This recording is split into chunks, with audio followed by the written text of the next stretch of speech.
Hey guys, Sean C. Phillips here. Hopefully I did this right and I'm live. I pushed the one button at first and I might have messed something up, so I'm going to check now on the channel to make sure. Because I pushed like the live button and it like for a split second, and I feel like it might have like went live on that one, so it might be live on like two things. So let's try and figure this out. It's very confusing, this Streamlabs. So I see like two different ones. So let's see. It's like, yeah, it's showing six people watching. It's almost like showing it's like two live streams. How in the hell is there two live streams? And how do I know? It's like, yeah, it shows two different ones. So what the hell is that about? So how do I like go off of here and take so there's not two live streams? Let me see if I can figure this out. Which one is actually actively live? So all this one that says upcoming, live now. So I guess it's this one. There was a 25th. I have to delete this one, I think. So now that's, just get this off of here. Delete forever. Let's see if now it won't show two live ones. It might. Hopefully it didn't mess anything up doing that. So let's see if we're still live and it's just the one. Yeah, so it looks like now there's only one live stream. So now it looks like it's working correctly. So hopefully you guys can see it correctly. Hopefully it has the all the stuff are available, the super chats and all that. Hopefully I didn't mess it up or anything like that, and it's all there. So I'm just going to check again on here and just make sure it looks like everything is correct. Looks like, you go to this link.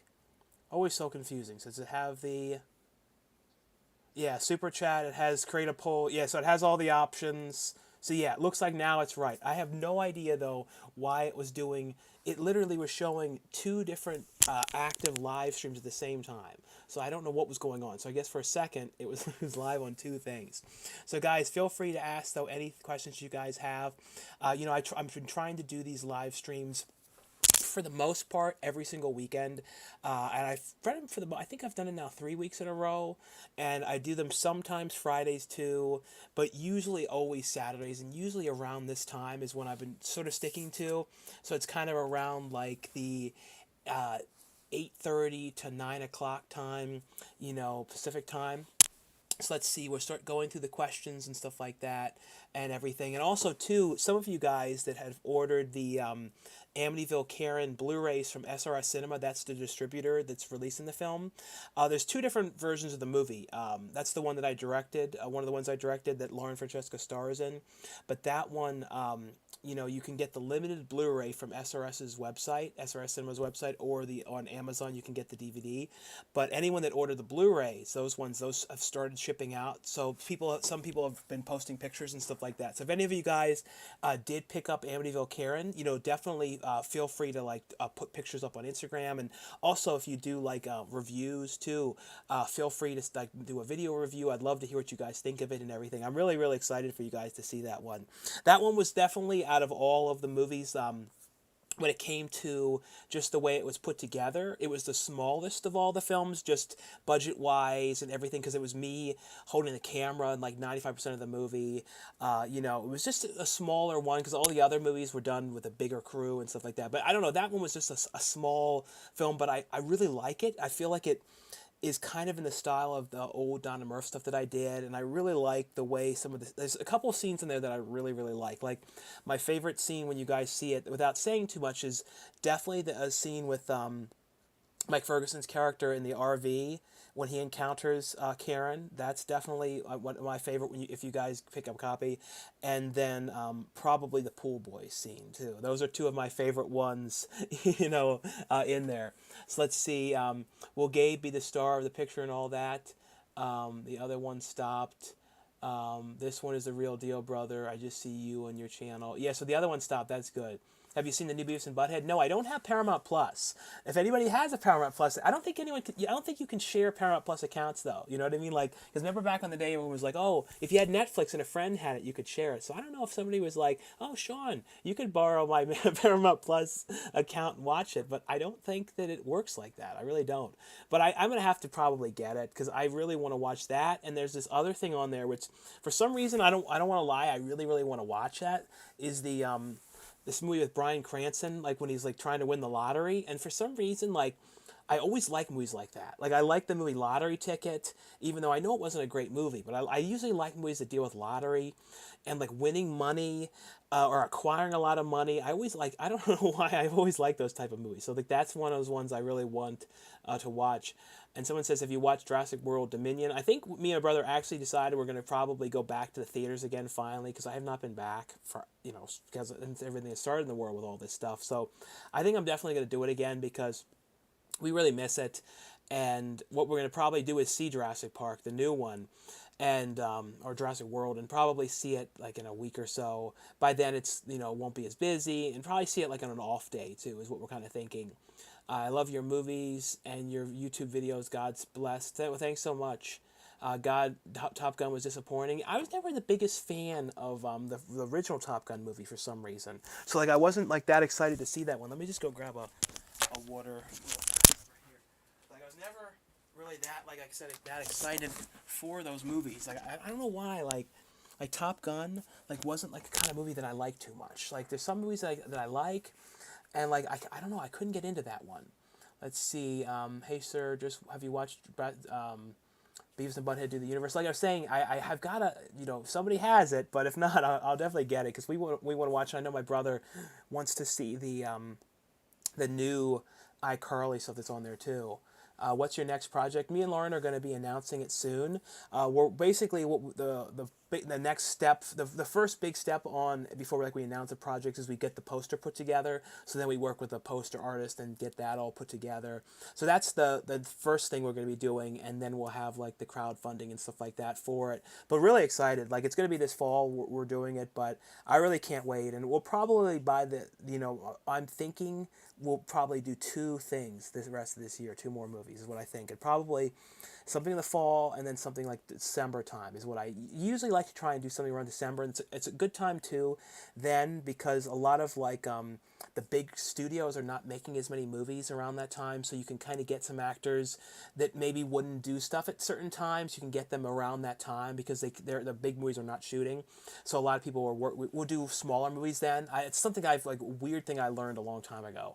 Let's see. Saw Elvis last night and was really good, and had a double movie night with Tropic Thunder and Dog. Yeah, no, those are both great movies. I love Tropic Thunder. It's one of those movies, though, I don't think that movie could ever be made now. How is the Best Buy in your area? Are they cleaning out the physical media like they have where I am? No, luckily enough, there's a couple ones by my house, but there's one that definitely I feel like if I go to it now, probably has cleared the physical media out, like I've seen, because it was one of those ones that already had cut the section down to very, very small. But the main one that I go to for the videos, though, luckily enough, that location is still the same. So it's like it still has the same amount of movies and stuff like that. So luckily enough, it's not bad. In the theater right now, watching you instead of Black Phone right now, movie is boring. That's fun. Are you planning to write, produce, and direct a martial arts film? I don't think so. I don't really know a lot about doing that kind of thing. If you could own any authentic movie prop, what would it be? Like if I could own a movie prop, I'm trying to think of something that I would really like to have, prop wise. I don't really know what it would be like a dream thing to get. Like maybe something from I don't know. It's very hard. Like maybe something from Pee-wee, like Pee-wee's Big Adventure, or something like that. Like I remember as a kid, I always tried to find that lion thing that Pee-wee had on his bike in Big Adventure. So if I had that real one that was on the bike, I won't lie, that would be kind of cool. That real one. I'm not the kind of person that likes to have huge stuff. I don't need big props. I kind of like smaller things. So if I could get real props, I don't like replicas though. I'm not a fan of replicas or those type of things. But if it's real deal stuff that was screen used, I always think that stuff's kind of cool. I kind of feel like I'd like to have something screen used from really rare stuff that you don't see, like Gilligan's Island or the Brady Bunch or stuff like that, like really, really super obscurely rare stuff like that, it, to me is even more exciting. Do you prefer to use handheld or tripod when directing?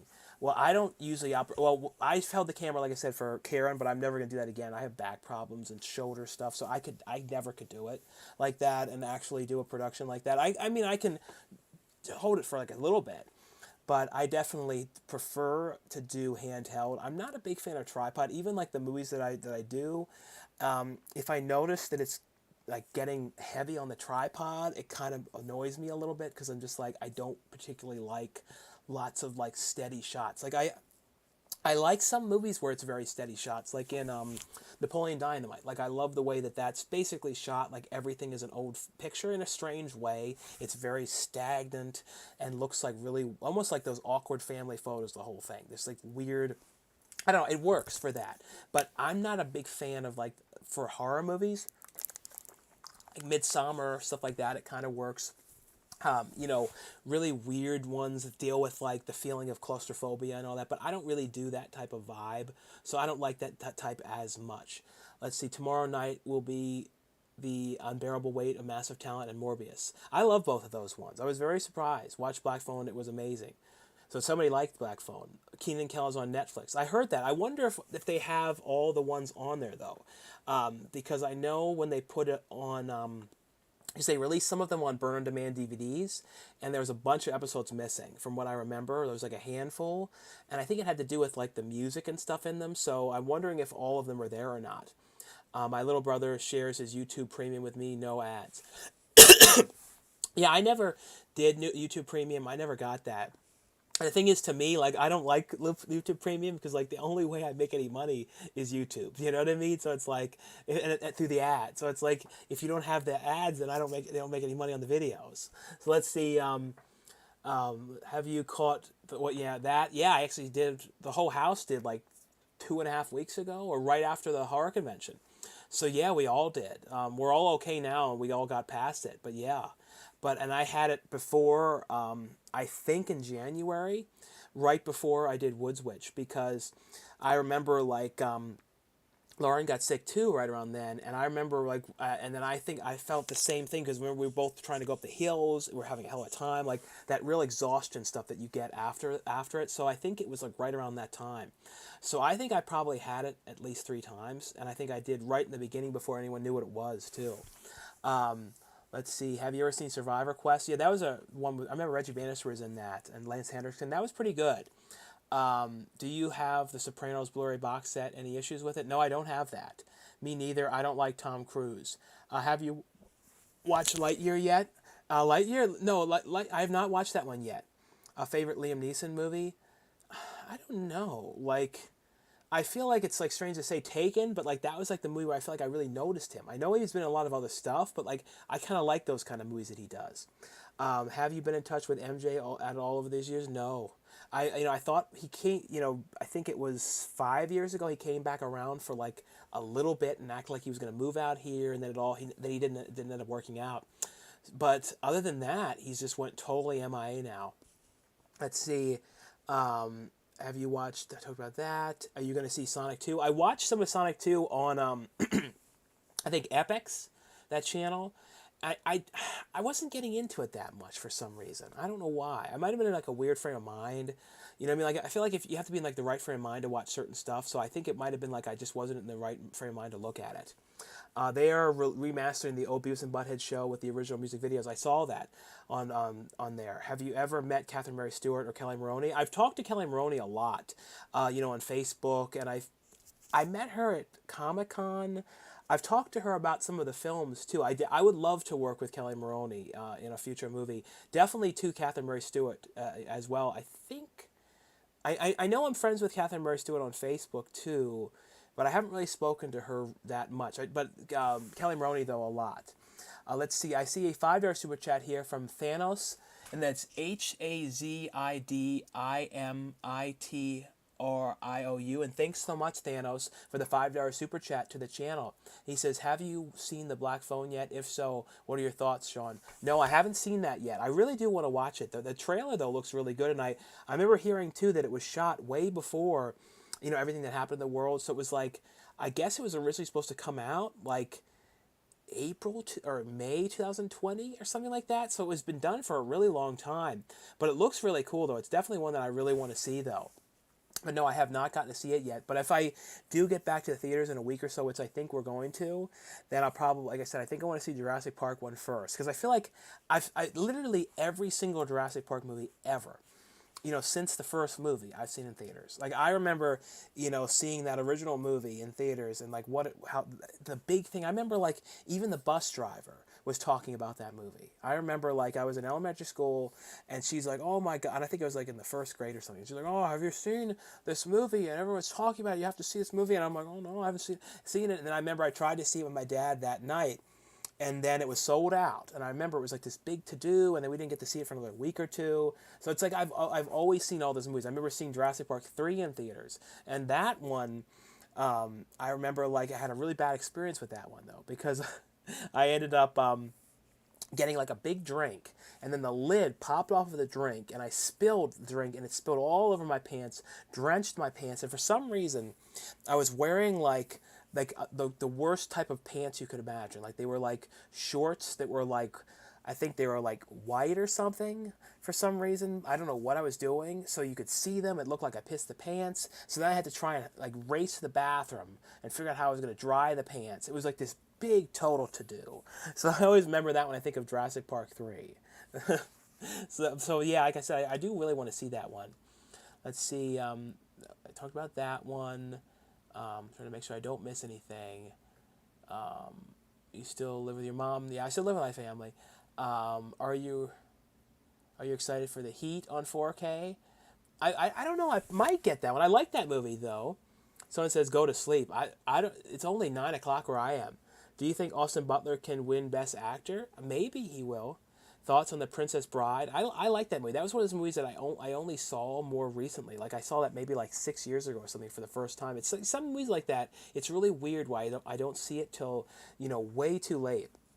Willy Wonka on screen props were brought for almost 100K on Pawn Shop Show. Yeah, some of those ones I remember. Do you like Star Trek? I do. I do like Star Trek. Are you gonna go to the Criterion to do the Criterion Sale this year? I usually look at that. I go to Barnes Noble a decent amount of time. Sean, have you seen the movie Slither?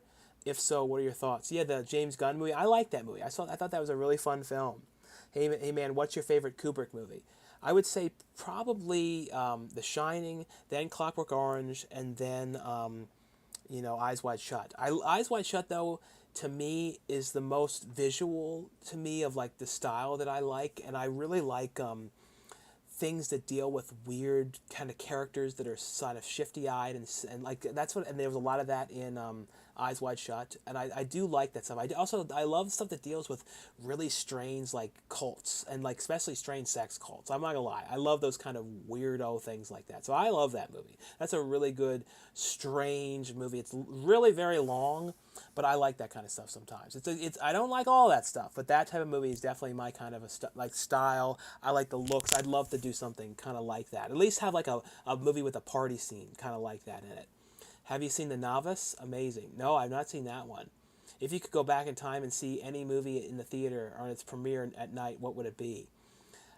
The thing to see in theater would be kind of cool. Would be like to see like Dawn of the Dead. I think that would be kind of cool. Well, that makes sense. And my brother is a YouTuber. What's your favorite movie from the show Curb? Favorite movie from the show Curb? Do you mean favorite episode from Curb Your Enthusiasm? Because if you mean Curb Your Enthusiasm, I would say probably The Carpool Lane is the one that I always feel like I think about a lot for Curb Your Enthusiasm. And then what's one of the other ones on there that's like the more recent one? I don't know. It's like hard to pinpoint a specific episode because so many of them. I do like the one when he goes on in the more recent one, not the last season, the one before, when he goes on the trip, and it's this big to do about him getting coffee, and it was like that whole thing, that whole conundrum about the coffee. I liked. Thoughts on Bulletproof Monk? I don't think I've ever seen that one. Do you think more YouTubers will get a chance to direct with you and Chris Stuckman getting the chance to tell your own stories? I hope so. I definitely think that more YouTubers will come around and start to direct and stuff like that. I mean, like, to me, I think I was one of the very first people on YouTube, probably in the first 10 people on, it's crazy to think that, on all of YouTube to kind of move into acting from YouTube. Because when I think about the early people that did that, there was Brennan Hardesty, there was Make Me Bad. I know I did some acting stuff, but it mainly was Brennan Hardesty. There was a couple others, but I remember like right at the same time Brennan Hardesty was. Then I started kind of getting into these movies, and it was directly because of YouTube, because people would reach out to me from seeing the YouTube stuff and saying, "Oh, you're a YouTuber. I'd like to get you in the movies," and that's the reason why I got in the first movies.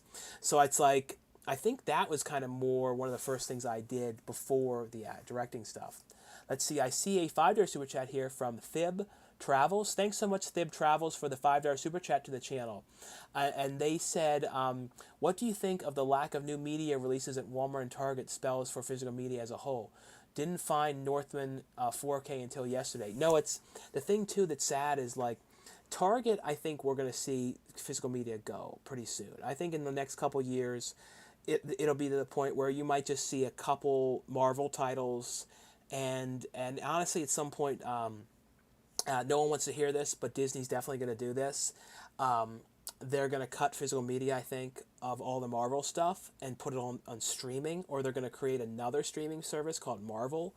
I wouldn't doubt it.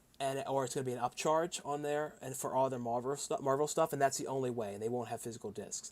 I can see that happening because they know they'll make more money doing that, forcing people to get the service no matter what to see it. So who knows? But the thing is, though, they might wait after a while, but I think it's the thing that sucks, though, is Walmart is basically the deciding factor of physical media. Like, if they won't stock something or they won't carry it in store, then sometimes it means that they won't actually end up releasing a physical disc whatsoever. So that's sort of donezo for it, which really sucks. So it's like if Walmart doesn't want something, they won't put it out a lot of the times for some of these things. So it's a shame. I don't think Walmart is going to be done for a while, though. I think we're going to still have a handful of years for Walmart to still have a similar amount to what they have movie-wise. All I can say is just encourage people that if you are a physical media person, just to go to the stores and get the stuff, and start to complain to the managers in Walmart and stuff for this bad service of not putting stuff on the shelves, because the stuff should be out. So I think that's the bottom line too. Is I think we all just have to kind of be a bit of an asshole and complain a little bit, because the stores themselves are what's really screwing it over for physical media, because they just aren't stocking it and they're not putting it out. It's in the back just sitting there, and they're just not doing it. So that's the problem too. Let's see. And I saw a couple super chats came in here too. I see a $2 super chat here from William Baser, and it says, "Will you film a piece in Towson again?" Hi, Sean. Hi, William. Thanks so much for the $2 super chat. When it comes to going back to Maryland, I don't know. It'd be interesting to go back to Maryland again. Maybe at some point I'll definitely go back. Again, if I went back, I definitely would do a new kind of tour of the area and see what it's like. I'm one of those kind of people, though, that doesn't like change very much. So it's I feel like if I went there and saw it, I feel like it might fuck me up. I don't know. I've just seeing some of the seeing some videos of people filmed in Towson and seeing how different it was weird for me. So I don't know if I'd like to see it. I feel like it might be like a sensory overload for me to see it so different, so changed, that I'm just do I really want to see this? I don't know. You know what I mean? So I really don't know. It's like I wouldn't want to go by myself too if I went back. I really wouldn't. Let's see. I see a $5 super chat here as well from Thanos, and this is from, I wish I knew how to pronounce the name. It's HAZIDIMITRIOU. And thanks again, Thanos, for the super chat donations tonight. And thanks again, too, for everyone that's done super chat donations on the channel. And like I always have said, too, it's always a huge help to the channel and the video, so I really appreciate it so much. And thanks again for all the support, guys. Let's see. But he said, any plans for the 4th of July? I don't know. I don't think I don't really ever do too much. When I think back to me on the 4th of July, I feel like there was only this one time when I ever really did anything on the 4th of July.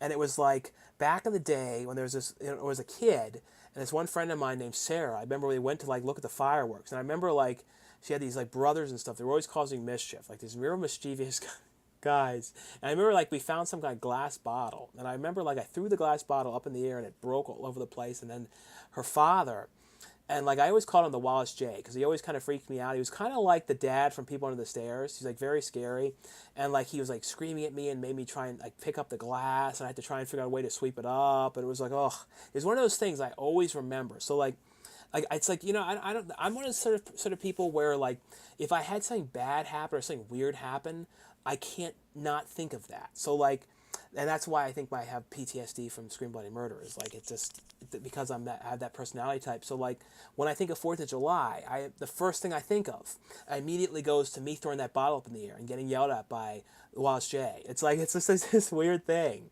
Just like anytime I think of bubbles, when I see people blowing those huge bubble things, I never like those because I remember as a kid at Ocean City, so this one guy was blowing them outside of this place, and I remember it was on a hill, and I remember standing on the hill watching him, and it was slippery from the bubbles. I slid down the hill, and then like it was this whole big thing, and everyone was laughing at me and looking at me, so I always remember that. Oh, let's see, I'm trying to make sure I don't miss anything. Have you met, no, let's see, thoughts on Kung Fu Panda? Kung Fu Panda, I thought that was, I don't know, did I watch Kung Fu Panda? I know I saw some of the sequels, but I don't know if I actually saw the first one. Have you seen the odd dark comedy Red Rocket? It was pretty well made. Yeah, I know the people that made that one, the writers and everything of it, which is so surreal that I like that they watch the videos and stuff like that. Have you met Finn Wolfhard? No, I've never met Finn Wolfhard. I definitely want to work with Dirt Nasty. Like I'd love to get Dirt Nasty in one of the future movies. Like that would be amazing. I got to get to the point of like there's certain things you have to do like budget wise and stuff like that to do Union and all these things. But I definitely would love to work with you know, Simon Rex. He would be really really cool. There's certain people that I kind of have like real dreams of like getting, and like set goals kind of to get, like Jamie Kennedy. Like I have certain people, like I have these really specific goals, like within 1 year have a movie that Jamie Kennedy's starring in. You know, like, I don't think we'd be able to pay Jamie Kennedy his normal rate, but I think Jamie Kennedy would do it. It would be something worth it for him to do. Have you tried the new Ninja Turtles game, Shredder's Revenge? No, it definitely gave me some R problems though saying it. Leslie Nielsen, not Liam Nielsen. Oh, Leslie Nielsen. I'm dyslexic. See, you're talking to somebody dyslexic. Airplane guy. Yes. When was your last trip to Disneyland? I have not been to Disneyland since all the stuff that happened in the world. So I want to go back though. I'm probably going to soon though. I feel like lately there's a lot of things I'm doing now. I'm like catching up on all these things I haven't done in a while. Have you met Robert Englund? That's funny. I don't know if I ever actually talked to Robert Englund at a convention. He's somebody I would absolutely love to get though. Do you think the Jerky Boys movie will ever get a Blu-ray or DVD release? I think since Disney owns it, they're kind of burying that away. And I feel like the Jerky Boys movie, I don't remember it well, but I feel like the Jerky Boys are so un-PC. You know what I mean? Like, so I don't know. From what I remember. Thoughts about Free Guy. I still need to watch that. Have you watched Smile trailer? I did. I like that, but it definitely inspired me to show that, like, okay, like I looked at the trailer for Smile and I'm like, I feel like I could confidently make this movie. It wouldn't be as high budget, but I'm like, okay, if this is what is getting a bigger release from Paramount, I could do this. I could get to the point where me and Lauren could do a movie like that. I definitely felt like that was something that was obtainable, was that vibe of a movie. Have you seen Bad Moon? Yeah, that I really want to get Michael Perry. Michael Perry's from that movie. I think I have to get him one of the next movies. I've talked to him back and forth. Jose Prendes got him in his last movie. And he's really cool, and I love that movie. The kid from that movie, too, I don't think he acts anymore, but he was from Dennis the Menace. I'd love to work with him. Like, I really want to get, like, a lot of child actors that I grew up with, too, in the movies, too, and not because wouldn't sell the movies or anything like that at all. They just wouldn't. But if they would be obtainable rates, they would be really fun, just as a fun throwback, I think. Let's see, are any rare movies / media releases that you've always wanted that you still don't have? I'm trying to think of anything that I don't have. There's more like there's stuff that hasn't come out that I want to have on Blu-ray, like Summer Camp Nightmare and the Crawl Space, the TV movie, and certain things like that. When you saw Jurassic Park 3 in theaters, do you remember seeing them banned Spider-Man trailer you had? Yes, with the World Trade Centers. I do remember that. And I always wondered about that too, because I always wondered, like, about those scenes, because I was thinking like there must have been like a elaborate scene of Spider-Man like going into a bank and trying to save the bank and stuff in the trade centers or something like that. So I always wish I could have seen those scenes, because I feel like they would have probably been like I feel like they were big like scenes. I don't know how they tied into the movie, but I bet it was a big thing to cut that out of there, because I feel like it might have been a big side plot. Mortuary Academy or TerraVision. I don't know if I've ever seen Mortuary Academy. I've seen TerraVision though. Have you seen or did you like Eternals? I did not. I saw a lot of people that said did not like that one. Have you watched the new season of Stranger Things? I've not watched that. I've actually not watched any of Stranger Things. Have you met Kane Hodder? I have. I met him at a bunch of different conventions. He was at the last one that I was at as well. What's the rarest VHS you own? Probably the Popples one, and some of the Zoobly Zoo. I have a Zoobly Zoo one, and the Popples one that has the live action one, the My Pet Monster live action. Did you see the new Elvis movie yet? Not yet. Same Mutterbucks. What's your favorite DC Comics movie? DC Comics movie? Probably, honestly, the Batman films. Are you planning to see Black Adam? Yeah, I definitely will see that one. Have you met Mike Judge? No, I never have. Let's see. Small World. What's your favorite Zack Snyder movie? Favorite Zack Snyder movie? Probably Dawn of the Dead. What's your favorite Asian horror movie? And you seen any Asian horror movies before? Probably The Eye, the original one. That was the one that I remember really creeped me out. And then that one, Evil Dead Trap. That's another one that I found very scary. Like, that was one of those movies I felt like it was filmed in hell. Like, there's some movies that, like, literally feel like they're shot in hell. And I don't know why. Like, they just have that vibe. Like, that movie, Eaten Alive, that movie just felt like they took a camera down to hell and, like, they just built sets in hell. Like, and I don't know, maybe I'm nuts, I think that, but, like, some movies, they just seem like they're shot in hell. They just, like, really just have that kind of vibe to it. I sort of think, when you guys see Amityville Shark House, some of that movie, I'm not gonna lie, that feels like it's shot in hell a little bit. The scene in the bathroom in there is like stuff in hell, especially the scene when I go through this weird waiting room. That definitely is like this hell sort of thing to it. Did you see Man vs. Bee? Yeah, I actually, so far, I think we have 3 episodes left of that.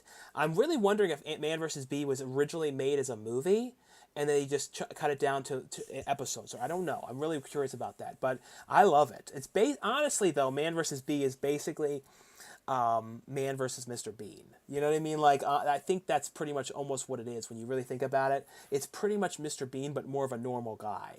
Like if Mr. Bean kind of like was a little bit normal, like more normal acting and talked, that would be what you have. But I love it. It's like, it's my type of thing. Like, and it's like, there's something fun too about just like really ridiculous slapstick stuff and stuff when just everything gets screwed up. You know what I mean? Like, you just know, it's not Mr. Bean, but I just feel like it's Mr. Bean. It's basically, he's going to go and mess everything up. Let's see. Are you friends with Adam the Woo? Yes, I know Adam the Woo pretty well. I always think that it's so cool. I ran into someone from here the other day in a chat. Oh, so you ran into somebody from a chat? That's cool. Favorite John Hughes movie? Probably, I don't know. It's hard to say. Like, I think Uncle Buck is the one that I watched the most. But then I really like 16 Candles, though. I think, like, probably between both of those ones. And then I would still consider Home Alone his because he wrote it. But when it came to directing, though, I think probably Uncle Buck and 16 Candles are both the ones I like the best. Let's see. Did you see the new Obi-Wan Kenobi series? I have not. Hello, I watched you about 10 years. Well, thanks for watching so long. Streaming crap is bad. Hey, you are my superstar. Well, thanks so much. And thanks so much, Patrick O'Shea, for the $1 super chat donation as well. I just saw that one. Hey, Chauncey. Hey, Saturday night. You have a whole library to see. Yeah, tonight, I'm trying to think. What do I have to watch? I have the remake of Firestarter I got to review, so I'm going to look at that one. And I also got that Cinderella remake one. So I kind of I think it might be okay. Let's see. Where did it did that thing where it jumped down again. Let's see. It's turning into India. I love you, cool duder. Where are you? where you watch Great Finn's movie Portungus. Walmart will still have physical media for a while. Unfortunately, it would be in the DVD format. Yeah, that's the only problem. They really are embracing DVD. But like, to me, like I'm just glad that anything that I do is getting physical media, like that I'm directing. So it's like, at least we know for sure Karen. We're gonna get Karen. I'm 90% sure that the studio is gonna put out Shark House. But the thing is, even if it doesn't, for some reason, get a DVD, it will be on every video on demand thing. It'll be on the main pages of all those things. So it's like, I'm not worried. People will see it like crazy. Um, I'm gonna push to get Woodswitch to a distributor that will do physical media. And I mean, the ones that have approached me already, I know, have physical media and stuff like that. But I want, but Mistletoe is one that I don't know if we'll get physical media. I hope, but that one I know me and Lauren really want to get that like to as decent of a streaming release as we can. So like maybe Shudder or somebody like that will look at it. You never know. You really never know with anything. I mean, maybe Shudder will look at Woodswitch. So we'll see. What happens with all this stuff. But going forward and stuff like that too, like that's the goal, is just like to get the best releases that we can and all that type of stuff. Let's see. Do you think you'll be going to Halloween Horror Nights again? Maybe I'll go and do that. I've always seen lately are empty shelves in Walmart. I know it sucks. It sucks when they don't stock the stuff or don't put the stuff out. What do you think about horror movies these days? I mean, there's some really good ones. It's like you really just have to look for them. We need Serial Dad. Yes, that'd be great. Did you see Red Rocket? I talked about that one. Larry Fessenden is my favorite indie filmmaker. No, he's great. He's somebody too, as like a producer, that I would love to, work with, like have him involved in one of the projects. And I'd love him to act in something too. If you could see something in the theater for the first time again, what would it be and why? Like if I could see something again, like maybe because I think about it so much, Bill and Ted's Bogus Journey. Do you listen to any podcasts? No, I don't really listen to many podcasts. I mean, I've never really followed. I mean, I listen to like Howard Stern, but that's not like a podcast. It's like a radio thing. So like besides that though, I really don't. I wanted to see Elvis Today at Stone Rivers, but it's packed.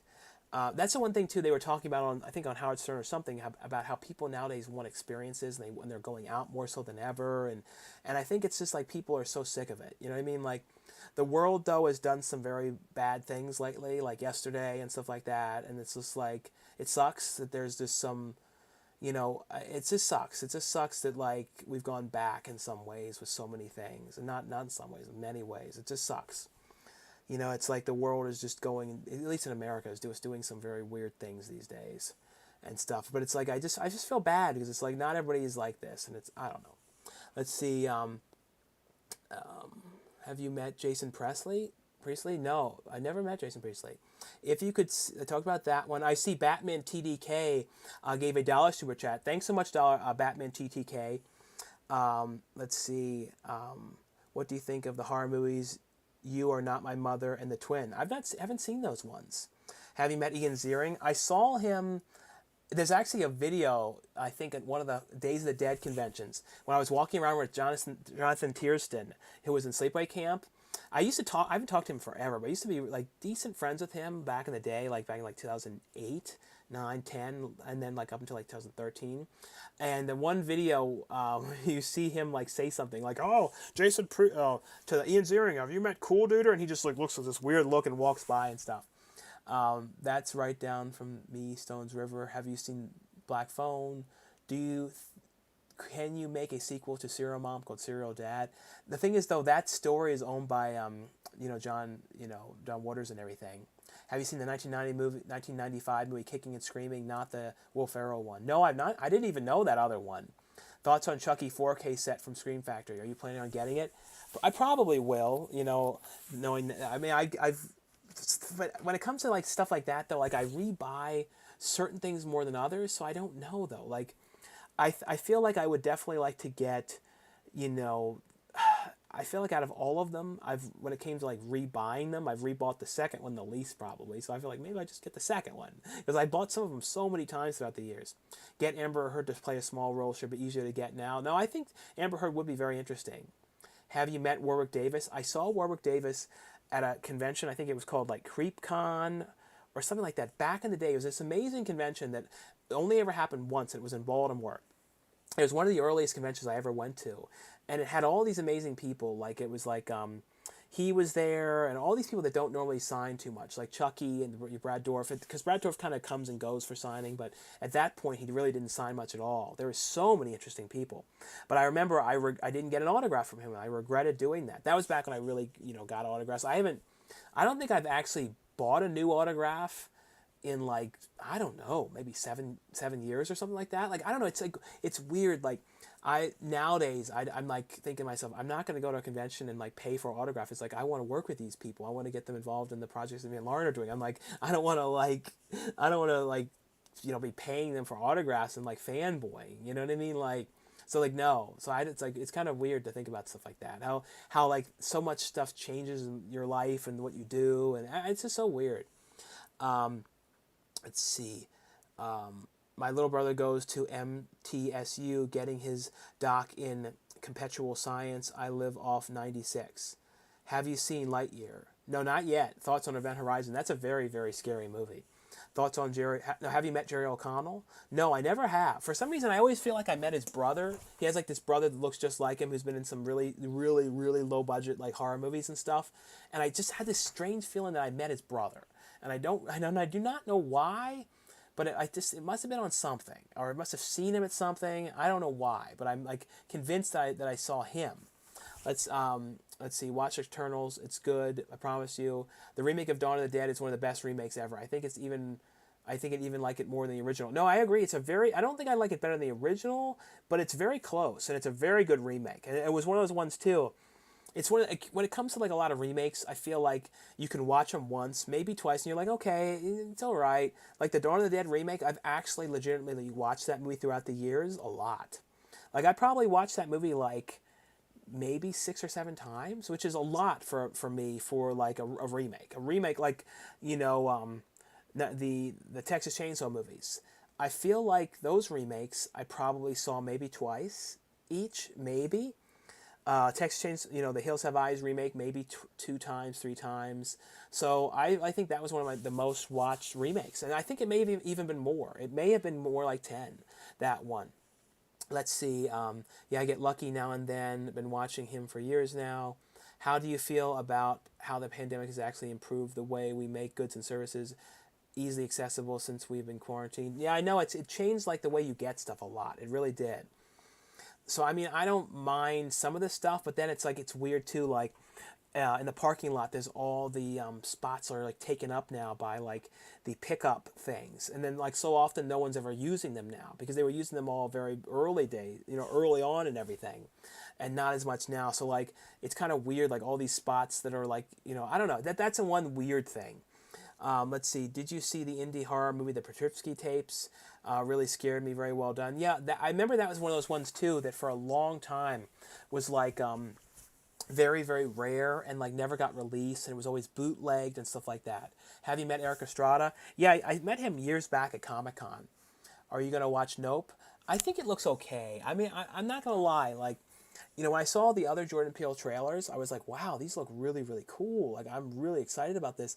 I don't know how to explain it. Like, that particular one, though, like, it doesn't look that good. Like, the new trailer. Like, in some ways, it looks awful. Like, and I don't know why. And I'm like, and I can't figure it out. Like, it almost looks like self-destruction. Like, it almost looks like Jordan Peele is like, I'm so tired of people wanting me to be so serious or have a serious message to these movies.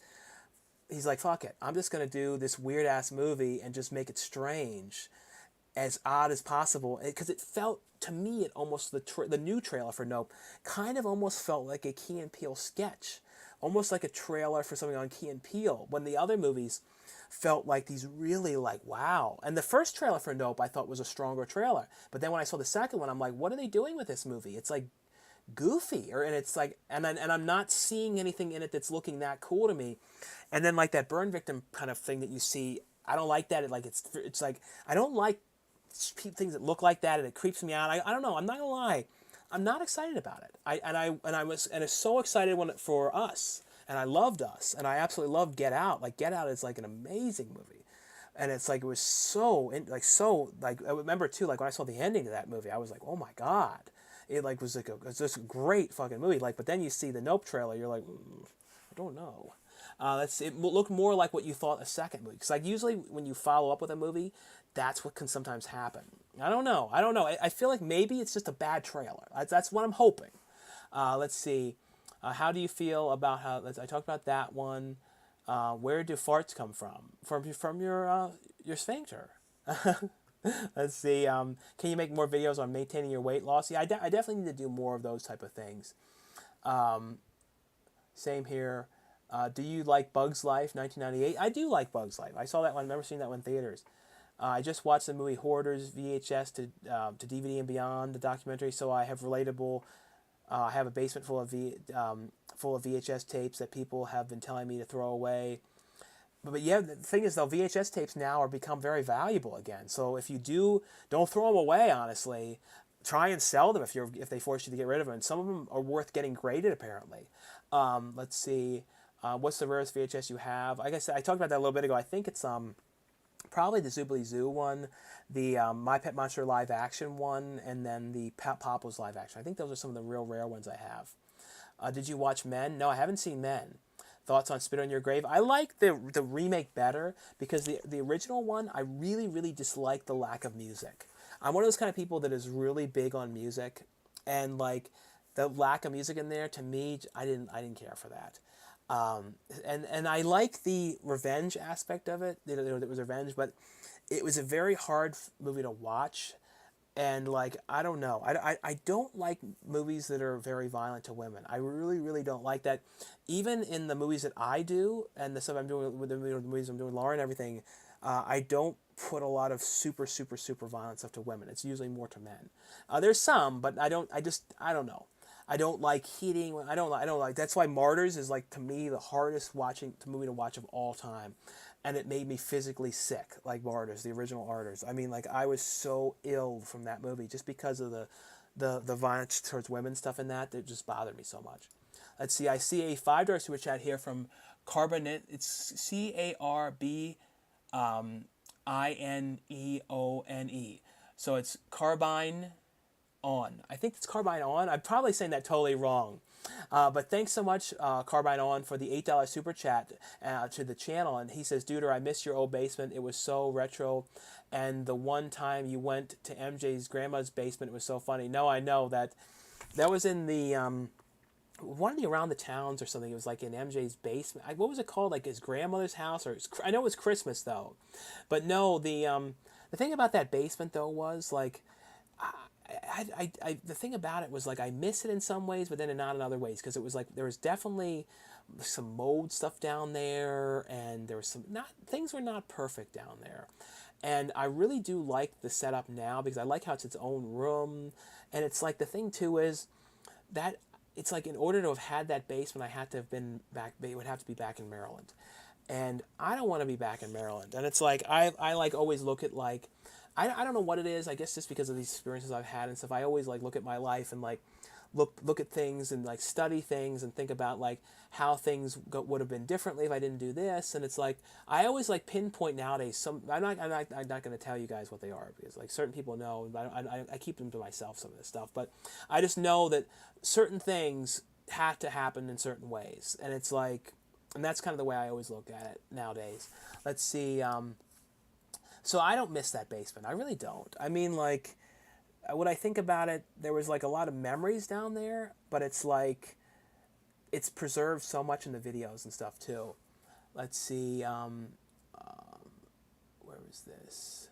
Where was this? The Hedgehog. Favorite. I'm trying to make sure I don't miss anything. Remake of Dawn of the Dead. Did you see Petripsky tapes? Just watched the movie. We talked about that one. Someone says you are not an artist. Wow. Let's see. Any thoughts? I talked about that one. Do you think you'll ever get a part in a big budget movie, even if it's just a cameo? I wouldn't doubt it. I mean, like at some point. I mean, it's like I do. That's what's so weird is like how many people that I know I've talked to and see the videos and stuff throughout the years, and some of the people that are doing stuff. It's like the best example I feel like is Adam Wingard. I mean, who directed the new Godzilla. I think like that's the. I feel like that's I guess the most famous person ever, at least that did the best as got the furthest as a director that I used to talk to. I think so because I used to talk to Adam on MySpace back in the day, and then a little bit on Facebook. But then he got really popular, and then he closed the Facebook. But it was just so weird to think about that. So, who knows?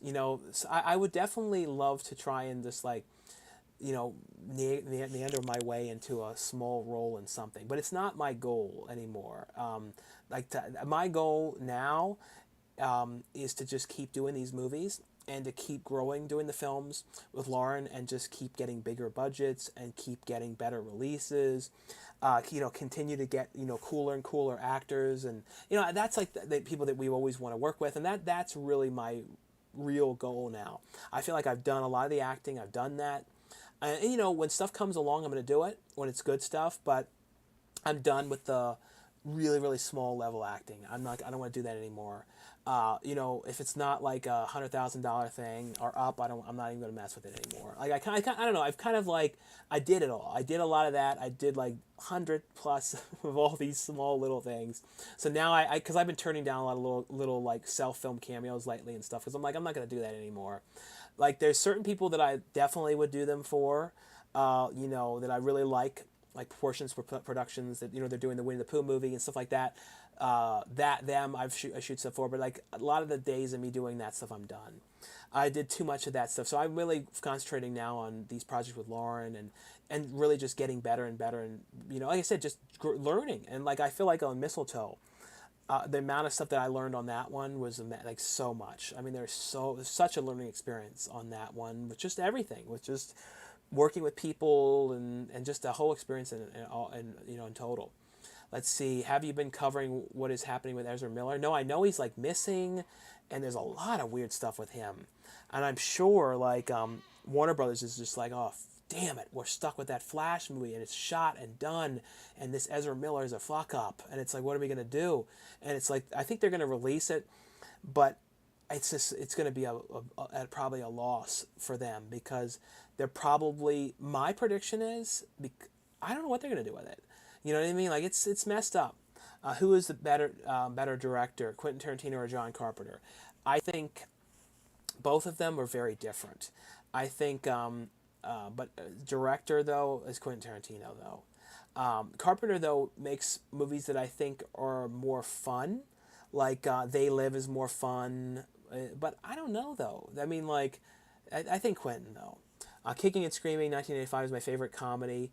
Yeah, I've never seen the 1995 one. I wish Blood Camp. I think you was in Blood Camp movies. Oh, the Camp Blood. Yes, I was in some of those ones. Have you met Brian Austin Green? No, I've never met Brian Austin Green. I can't believe you've never seen The Howling 2. I've seen The Howling 2. Because remember, if you're referring to old videos, like from like 12 years ago or 13 years ago, don't, you know what I mean? Like that's the thing. Remember, like some things are so old. Are you still working out as much as before? Well, I walk all the time, and then I do the exercise bike every day now. Crazy, I remember celebrating the movie E.T.'s 20th anniversary, and that was 20 years ago. I know. I remember, though, too, when they took the guns and they made that other edit of E.T. Let's see, what was this? If Marvel wanted you to direct one of their projects, what would you pick? Probably Spider-Man. If I could direct a Spider-Man movie, that would be amazing. Lauren has gotten the costumes for Amityville Comic-Con. Yeah, I don't know. Maybe Amityville Comic-Con. It could be a Comic-Con in Amityville. How is Coolder shoe size? 13. Have you seen Necronomic, 1987? I don't know if I've seen. You mean Do you mean is that the Necromantic, the one with Sleeping with the Corpse? Like there's two ones that have that similar name. If you mean that one, yes, I've seen those ones. I see Paging Mr. Morrow is on here right now, and Paging Mr. Morrow, I did, I'm not gonna lie, I missed the time when you announced the time. Sometime Paging Mr. Morrow as a throwback. Just a strange throwback. When you feel like you might not get arrested for it, do a throwback. And do the time is I love that Paging for Tomorrow. But if you guys don't watch Paging for Tomorrow. His last video he went to Dutch Wonderland, and Dutch Wonderland is one of my favorite places as a child. Like I went there all the time. I mean, like, oh my god. I mean, like, that was my favorite theme park ever. So it's like it's cool to see like how it's been changed and updated and everything like that now and everything. Let's see. It feels like they gave too much away in the Nope trailer, which tells me it isn't going to be what you think it is. That's the thing, that maybe they're like showing you a bunch of weird stuff on there to try and confuse you, and that's where they're showing like the goofy stuff. And maybe there's all this goofy stuff, and then it's going to be different. That could be what they're doing. The problem, I can't remember if it's Blumhouse or not, but if it's Blumhouse on there, Blumhouse is the king of ruining movies. So I almost feel like I'm going to do anything I can, like, in the future, just to like not see their trailers, because I don't know what it is, if they feel like they're pitching or appealing to teenagers or something, but they feel this need to show everything. And I think that the number one culprit, and I feel like the director for the movie Ma should like slap the trailer editor like this, like that, like a little slap for what he did, because that guy ruined Ma. I mean, like, when you think about that movie Ma, they show like the kids all tied up dead with Ma. I'm like, what are they doing? Why are they doing that? Stop it. You're ruining the movie. You know what I mean? Like, I'm so sick of it. I'm so sick of trailer editors that are they cut good trailers, but they're like inept to like to actually paying attention to the movie. You know what I mean? They're like, what are they doing? You know, I don't know. Let's see. Did you work at a Halloween store in Towson, Maryland around 2007? Yes, I did. Lucky Productions. Are you saying that because you saw me in there, or just because you remember that? But no, I did. I worked at Spirit Halloween, and it was in the Towson Circle in Towson. So that was where I worked. And I only was there for like a month. What is your favorite revenge horror movie about revenge? It's hard to say. Like, there's other revenge ones recently that other ones that were good. It's hard to say offhand though. If you feel like they gave too much away in the Nope trailer, so I said that, the non-horror movie Tubi, are you a celebrity or a normal person? I think I'm just a normal person. I think I just like have people that know who I am at certain things. Like in just general public, no. But then when you go to certain places, yes. So like if I go to, the horror convention, and I realized that the last one, that like, yeah, it's like, I think that if I sat at a table, I would actually have people come by, which is surreal to think that, and it wouldn't be like, less than a dozen people. It'd be like 50 to 100. It's weird. It's weird to think that like the horror, that's where the most people know who I am. And then Comic-Con. Nowadays at Comic-Con, San Diego Comic-Con, people always know me for the tour videos. So literally at Comic-Con, every 5 minutes or less, there's somebody, I love the tour videos, love the tour video, love the tour video, love the tour. It's like hilarious. It's like, so those type of things. And it's mainly too because I always have the same look and the same style, and I never change anything. I'm like Mr. Aspie with my looks and styles and everything. Nothing changes with me. And that's why I know people will see me and remember me, because there's no surprises. You're never going to be like, oh, is he going to be wearing something really dramatic? Oh, is he not going to be having the cooler balding black hat? Oh, no, he's got that. Oh, has he got that black pocketed shirt with a pocket in it? Yeah, he's got that. Does he have the cargo shorts that he's worn since he was 450 pounds? Oh, he's got that. Yes. Let's see. Have you seen Tommy Boy? Yeah, I've seen that many times. Are you going to watch the Willy Wonka prequel? I'll definitely watch that. I'm not going to lie, I'm not really excited about it, though. Can you believe the dinosaurs from the 1993 Jurassic Park look more realistic than the new one? I haven't seen the new one yet, but yes, no, I do agree. It's really strange when you see these movies and you like these that are so old now, and you see the digital effects, and you're like, why are the digital effects so much better in something that's that old? And it was almost like I don't know how Jurassic Park's effects were so good when you think about it. Like, they were so ahead of the time. And then, like, no other movie had effects like that. It was almost like the company doing the digital effects was like, okay, this is our one big shot. Let's put everything we got into this. We got to prove that to Steven Spielberg that this will work. And it's so funny how that was really the movie that really proved digital effects could work. And I mean, it took a long time for other movies to perfect what Jurassic Park did, but it is a funny thing to think about, though, that that was really the one thing that really started. And I used to kind of be really against digital effects, but now, and just as I've been doing the movies and stuff, I'm like, no, I understand them at times, because certain things are nearly impossible to build, and the size and cost of some things are insane, just like to move it and everything. Let's see, are you gonna, where was this? Zoobly Zoo, Laughter and Wonder are waiting for you. Let me see if I can sing the song for this, because every time I start thinking Zoobly Zoo, I'm like, Zoobly, let me see, Zoobly Zoo theme song. We might as well just sing the theme song. Why? And what's funny is one of the Zoobly Zoo intros was uploaded by me back in the day. I think I was actually the first person to ever upload Zoobly Zoo online, because I was one of the early days of doing that stuff. Let's see. Everyone up, everyone in. Time for the fun to begin. Come along with us to Zoobly Zoo. Zoobly Zoo. Magic and wonder are waiting for you. It's as close as a chime. And I've fucked this part up. True. Welcome to Zoobly, Zoobly Zoo. And if you're wondering why I'm so nuts and weird, like, this shit runs through my head all the time. To you, I'm Mayor Ben. I'm here to lend a helping hand. I'm Bill the Beaver. All right, that's enough of this now. But you guys get it. I can sing the Zoobly Zoo stupid song from back in the day. Someone says my Amityville Karen should be here this week. I'm looking forward to it. Got the road poster before because the artwork is awesome. Well, thanks for getting the poster one. Yeah, I don't even have my copy of it yet. I'm hoping I get the one from SRS, because I have not actually gotten to see it on in like full 1080p on a TV. I've seen like a compressed down version, when I was back and forth with the editor and everything, but I haven't seen, it on a Blu-ray or anything.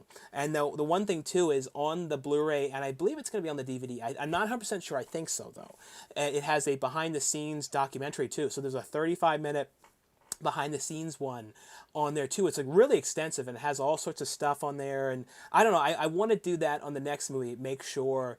I'm going to have to, we're going to work to hire somebody really good to shoot a full behind the scenes movie. Because I really like that stuff. And it's probably just put it up on YouTube for free or something like that with it. And then if there is a physical release, they can cut it down to put on a DVD or something. Let's see. Anyone remember the horror movie Spooky? Spooky? Yes, you mean Spookies? Yeah, that's a great movie. Let's see. Let's see, I'm in Maryland right now. Didn't say something about remaking the Peanut Butter Solution. I'm on board. If I could get the rights to remake Peanut Butter Solution, I definitely would love to do it. Let's see. How did I push? Pushed the wrong button on this one. I wanted to delete this one message and then remove the wrong one. I was like, sorry, page Mr. Morrow. Didn't say something about remaking it. Yeah, but if Peanut Butter Solution, if I could get the rights to do that, I would 100% do that. That would be, that would be amazing. And imagine getting Celine Dion to come back and do the Listen to the Magic Man song again. That would never happen, though. Did you know Luna Meow's Patreon or PayPal? I would like to... Luna Meow? I don't know. I don't know what Luna Meow is up to these days. I think she kind of is like a little bit MIA.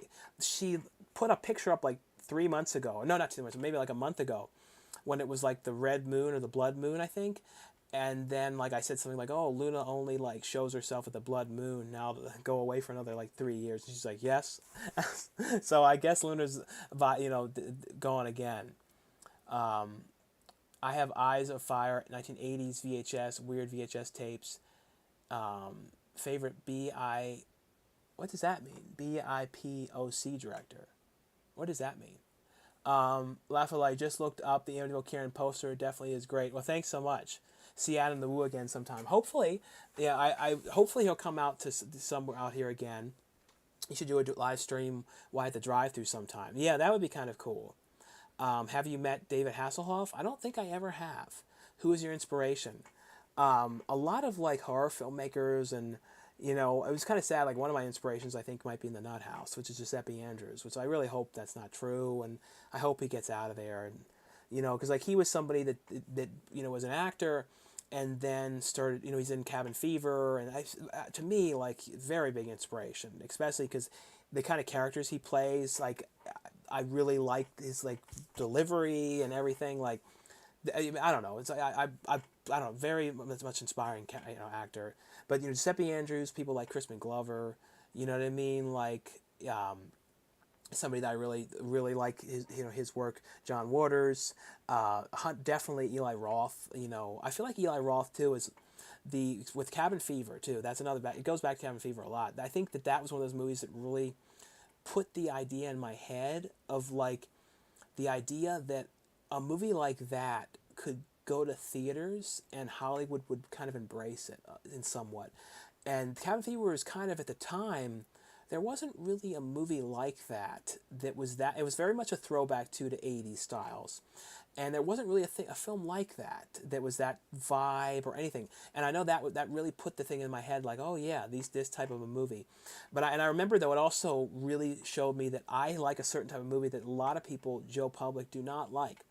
I remember being in the film class when I was in film, history class in high school when that came out, and I remember talking about it in the class and saying how much I love that, and then everyone was like, "Ew, you like that?" And then I said how I like Hills Have Eyes too, and they were like, oh, and they were going, "What about The Godfather? And what about this? And what about the Gone with the Wind and all this?" And I'm just like, well, these are the movies that I liked. And I started saying Pee Wee, and I was saying It's Pat, and I don't know, that was like kind of when I discovered that that expression, march with the beat of his own drummer, a little bit. Like, I feel like people have always sort of said that about me. I remember, like, even in art school, in art class, I remember, like, somebody wrote that in my book or something. I don't know, that just came back to me, that march to the beat of his own drummer business. I guess that's always been me.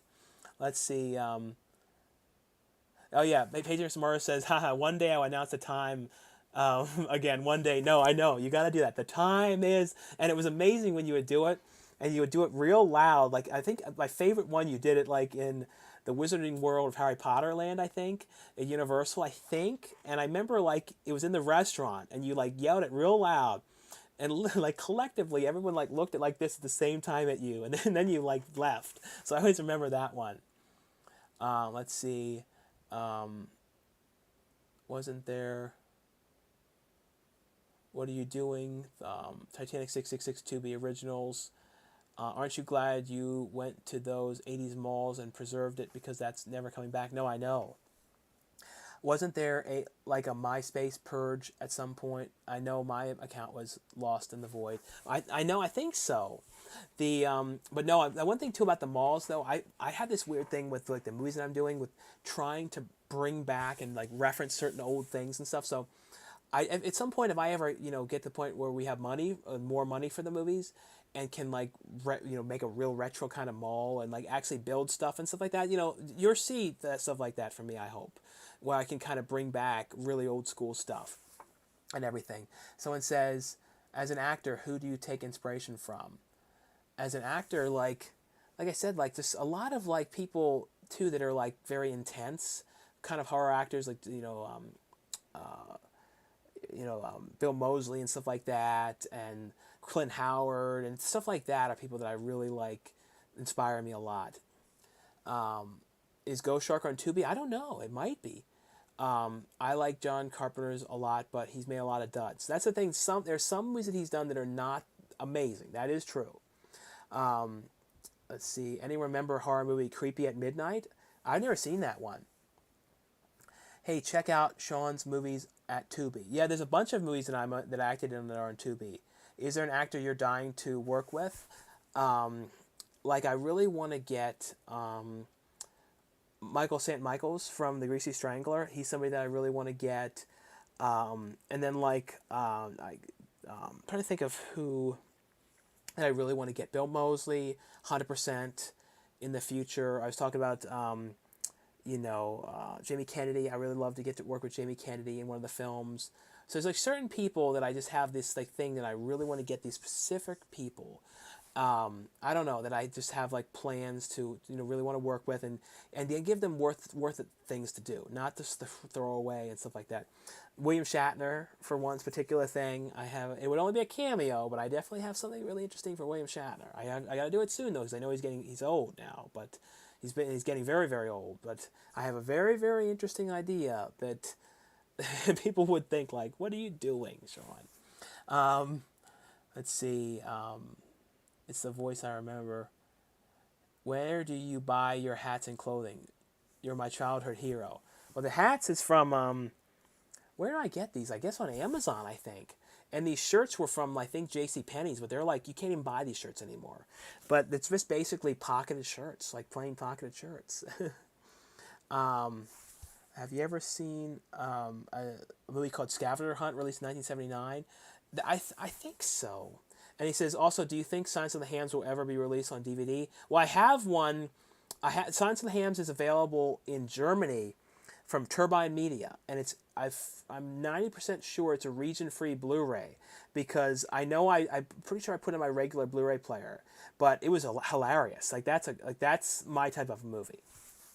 Have you ever have you ever seen House of Long Shadows? Definitely worth watching if you haven't. House of Long Shadows? No, I've not seen that one. I like the singing. What a trip down memory lane. You made me laugh. Thanks. Have fun. Let's see. Hey Sean, where do you store all your YouTube videos? Do you have lots of USB drives? Basically, I have them all on the old computers. So I just keep all my old computers. So like when this one's full, I just get another one. Like that's what it's kind of weird.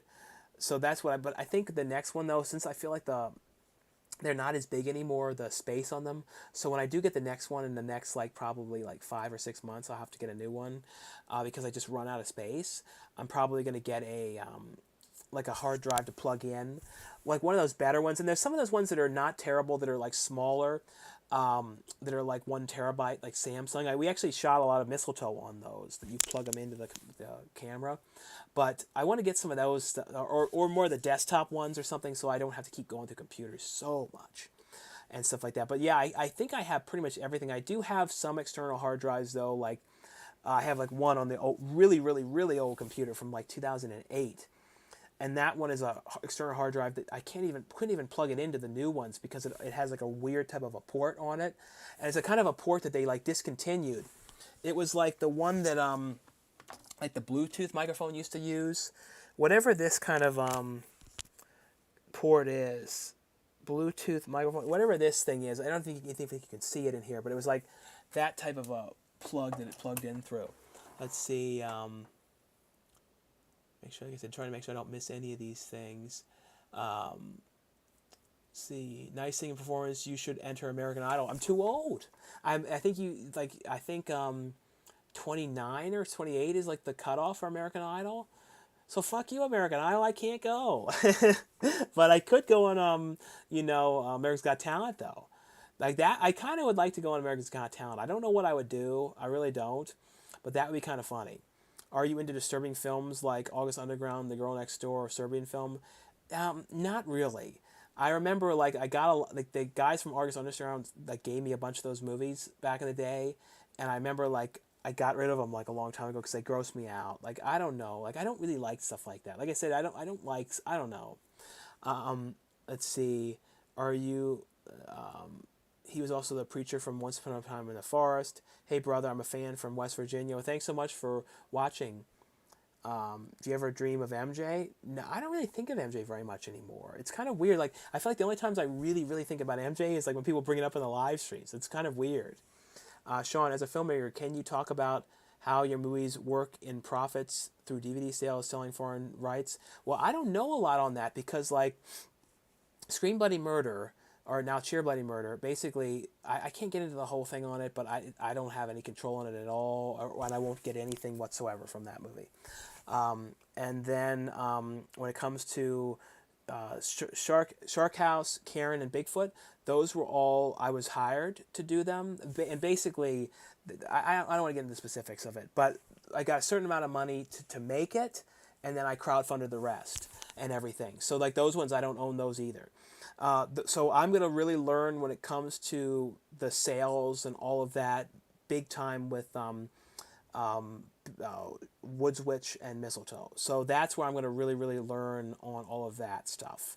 You know, when it comes to the sales and foreign, especially Mistletoe. Like that's the one where me and Lauren are really planning to sell it to, you know, international, and like, so that one, it's the hope is that if like no matter where you are in any country and stuff, we'll have that one out as much as possible. So that one is the biggest plan, because especially Christmas movies are always very popular, and people distributors always want Christmas movies. I mean, that was, I remember before Shark House came to be, I remember a distributor asked me, they reached out and said, do you have any Christmas movies that we could that you have the rights to, because we're trying to obtain them. So like that's always very popular. And I saw a $6 super chat come through, and this is from Carbonine. So it's CARBINEONE.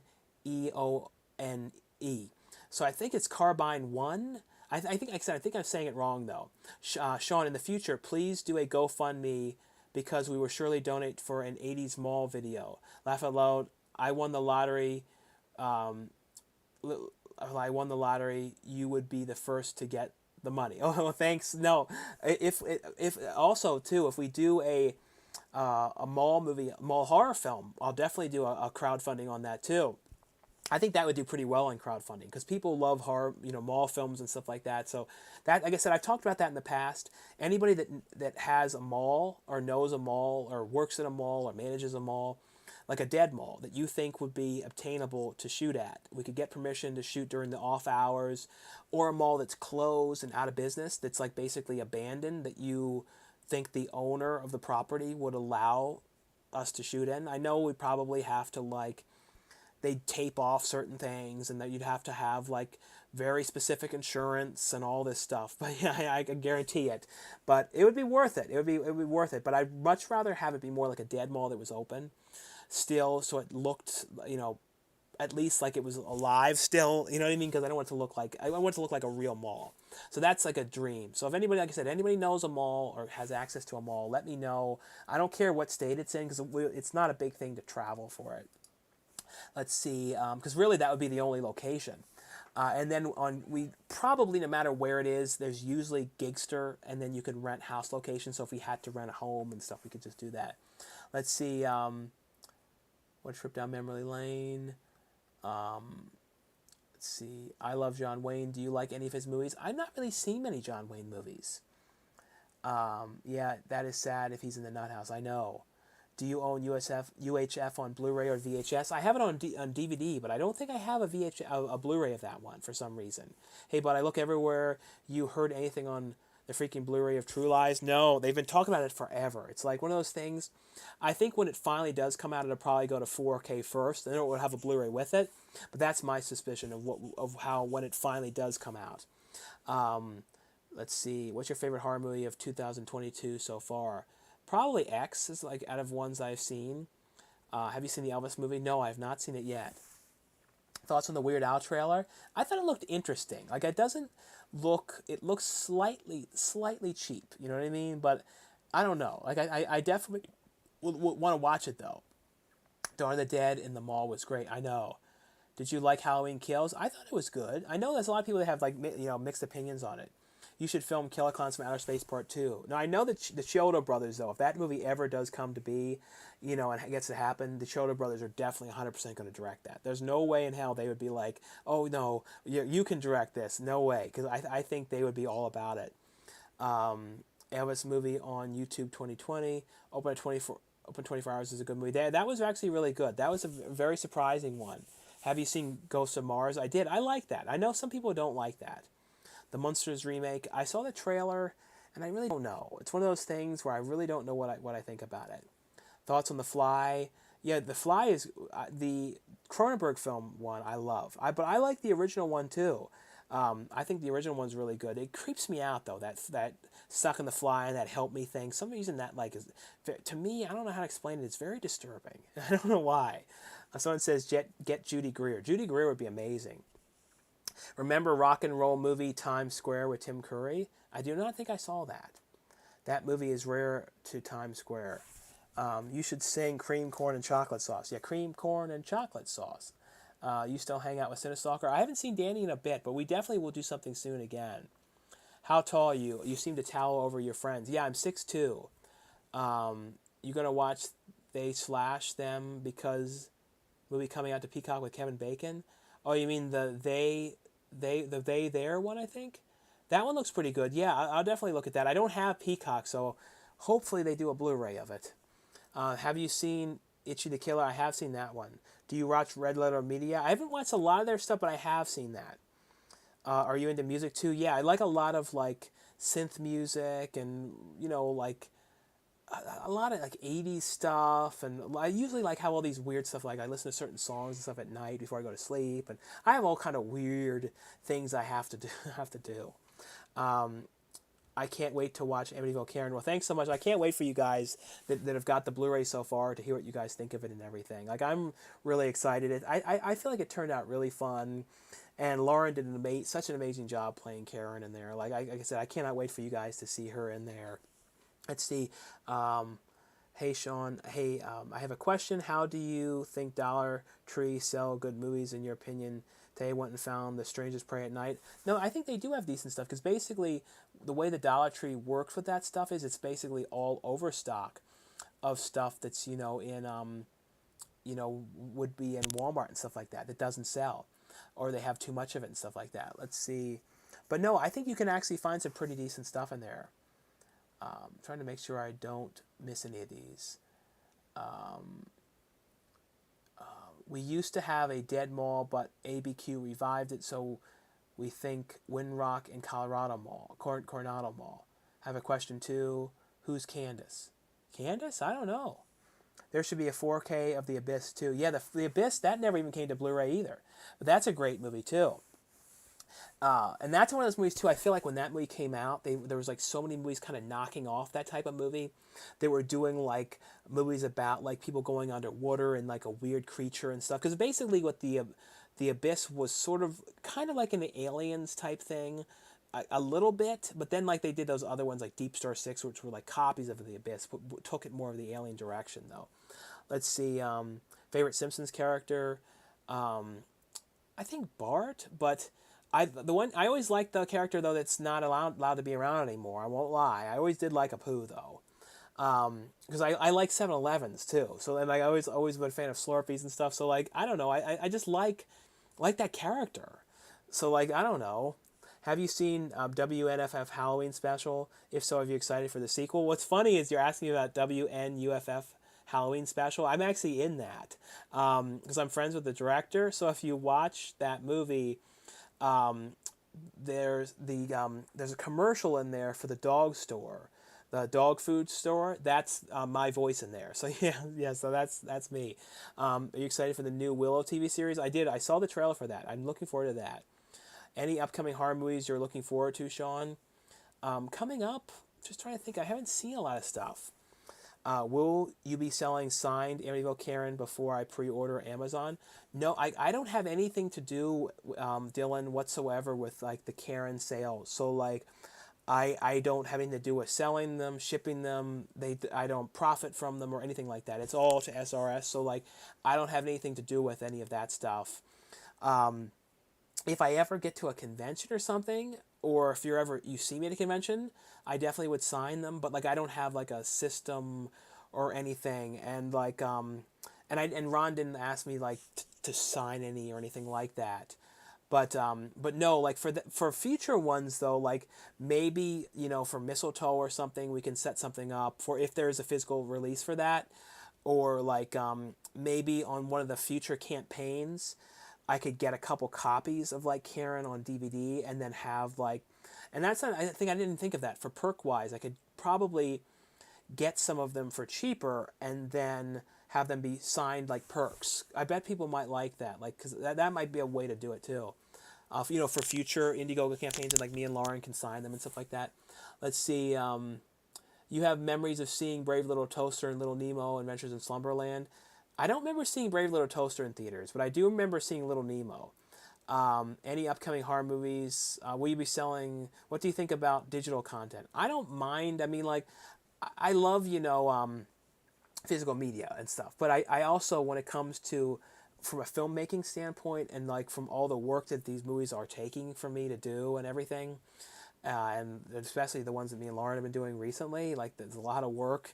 So I want these things to be seen, and I know just having it on DVD is not seen anymore. Do you know what I mean? Like the real way to make sure people really see it is it's on digital. So like get it on Time Warner, Spectrum on demand, all that type of stuff. So like that's what you really really want, is as much of good streaming presence to make sure people really see it. So that's what I really want, is make sure people see it. I do really want physical media though, but I just want to make sure people get to see it.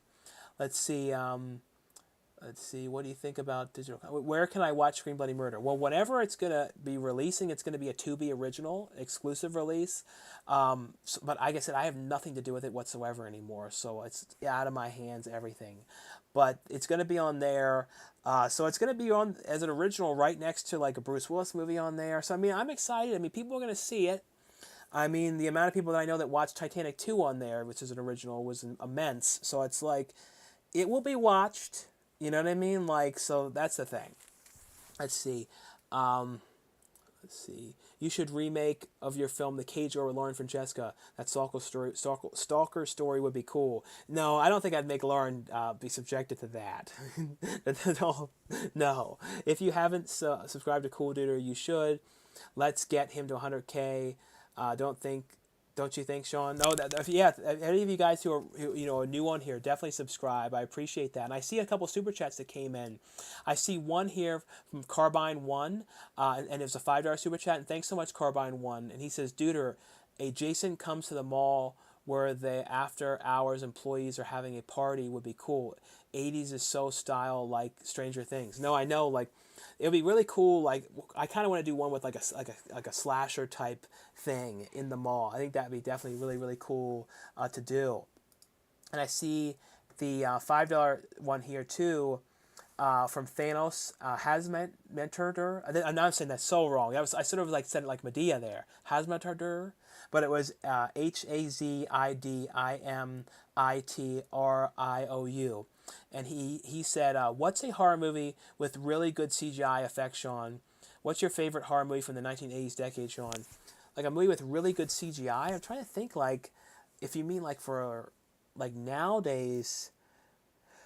I remember too, when CGI was really like a movie that was it's not exactly a full horror film, but I remember like it's such a CGI based movie. It was a movie called The Cell, and that's one of those ones where it had so much CGI, and like the CGI became like basically the movie, because they went into these worlds where it was all these backdrops and stuff. And I remember that was one that was really effective and stuff with a lot of usage. But there's just like in general, a lot of times they do a lot of stuff with horror movies where they digitally enhance like the blood and stuff like that. So like some, especially in bigger movies, they can make it look better than others.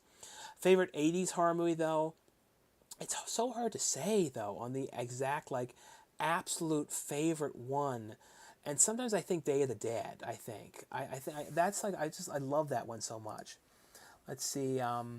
I can't wait to watch Amityville Karen. Like I said, thanks so much. Anyone that picked it up, I'm like so excited for you guys to see it. I'm just so glad that the stuff now is starting to release now, and we're finalizing everything now for Shark House. I just heard that the score is all done for that, and then everything is going to get finalized for Bigfoot within the next month.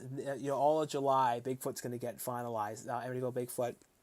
And then everything should be done for Woods Witch by August something. So it's like we're really working on getting everything really finalized, and then everything is going strong with Mistletoe Massacre too. So that, like I said, and then we're going to be working on the new ones soon too. So we'll be announcing all about that very soon. Let's see. Any talk about that? Do you watch and enjoy Angry Video Game Nerd and Nostalgia Critic? Yeah, I watch both of their stuff. I watch a lot, though, of Angry Video Game Nerd. I remember watching him, especially back in the day, when he was brand new, like all the time. Are there any shot on video movies you'd like to remake? I think video violence would be really cool to remake. A24 or Blumhouse. The thing is with Blumhouse, as much as I like, as much as I like A24, some of their stuff, though, is not my type of movie. So it's like, I feel like with Blumhouse, though, it's more like 90% of the time it's something that I would be interested in seeing. With A24, it's more like 50% of the time. So it's like I guess I would say Blumhouse a little bit, even though A24's movies are better quality films, like because they're more high art movies. I think Blumhouse just has more stuff that I would watch more often. Thoughts on the TV show Arrow? That's one of those things I never really watched that much. Are you excited for the final FNNF movie in the future? What is NFMF? I don't know what that is. Have you seen The Blob? What would that mean? Five Nights at Freddy? Is that what that means? FNAF, Five Nights at Freddy. I guess that must be what that means. Have you seen the Blob? Yeah, I think I've seen like every single type of rendition of Blob that there's been. You know, like the original one, Beware of the Blob, it's that one, and then like the remake one, and then there was like a bunch of other like a '70s one and a handful of other ones. Worst Friday the 13th movie, the worst one. I don't know because I feel like like when it comes to like the original ones, even like the ones that were not the greatest one, I always like stuff about them. I guess maybe the second one, maybe. I guess just because it was like just with him with the bag on his head and it was before the mask and stuff, maybe. Remember Rock and Roll High School, first favorite forever. Yeah, Rock and Roll High School, that's a good movie. What's your favorite Dollar Tree movie find? Well, I don't know if I have a favorite find. I mean, like to me, anytime I find something where I was like picking it up in the Walmart or a store and I almost bought it for full price, and then I'm getting it for $1, that I'm happy with. You know what I mean? So those are more like it's more like stuff like that. It is always funny to see stuff that I'm in there too. Like they had like restricted area in there and stuff like that. You should get on the Peanut Butter Solution remake, but a darker version. Yeah, if I did it, I'd definitely would make it much darker. I'd focus more on the fright that he saw too, and make that a little scarier, I think, and definitely show more about the homelessness in that movie too, because there's I think that was a big factor that they danced around in some ways in that movie. So I'd try and put more emphasis on that and put more of a meaning behind all of it too. Let's see, best horror movie of the 80s is The Shining. And you almost forget that because it was like 80. Let's see, the Australian movie American Masquerade or something.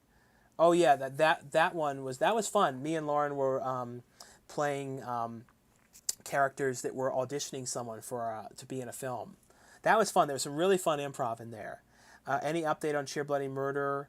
Blu-ray people ordered. Like I said, I don't have any control on that, so it's like I know when it's being sent out, it'll be Will Clazo. Let's see.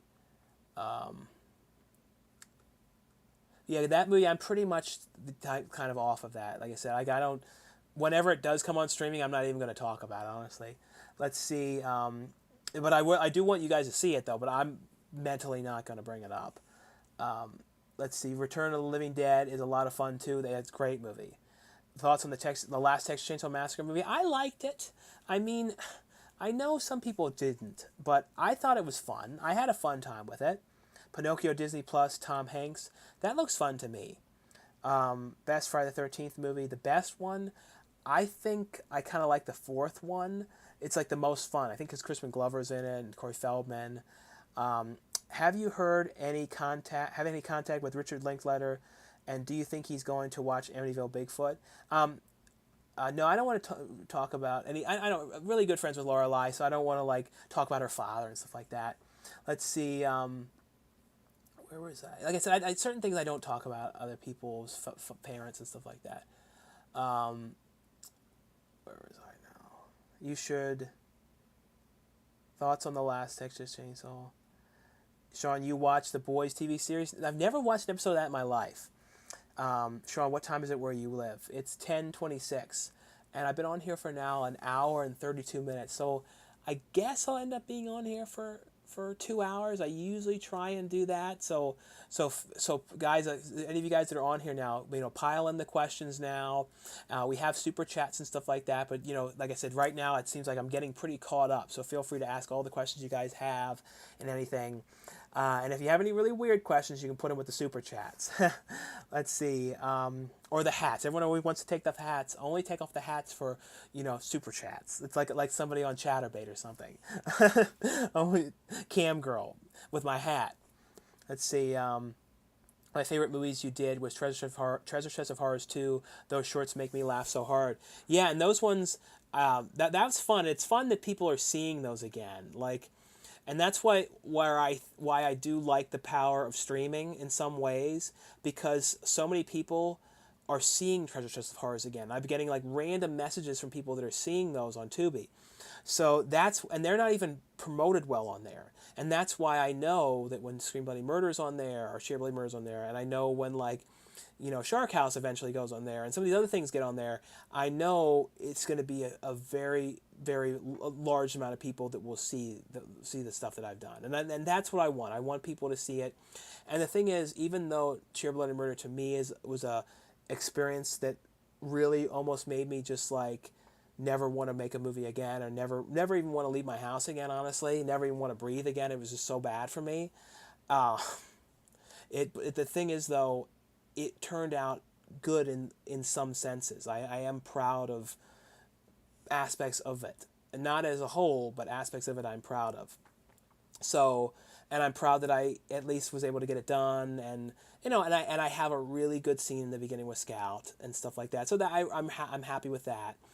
And I know that because Scouts like some of my pictures again and stuff, I know that we'll work together again, and I can basically kind of redo that whole movie again. Not ever remake that movie, but kind of redo that experience and stuff like that. I don't know how to explain it, but I feel like every movie I've done, I've gotten away from that, and it's like, but at the same time, that movie had to happen.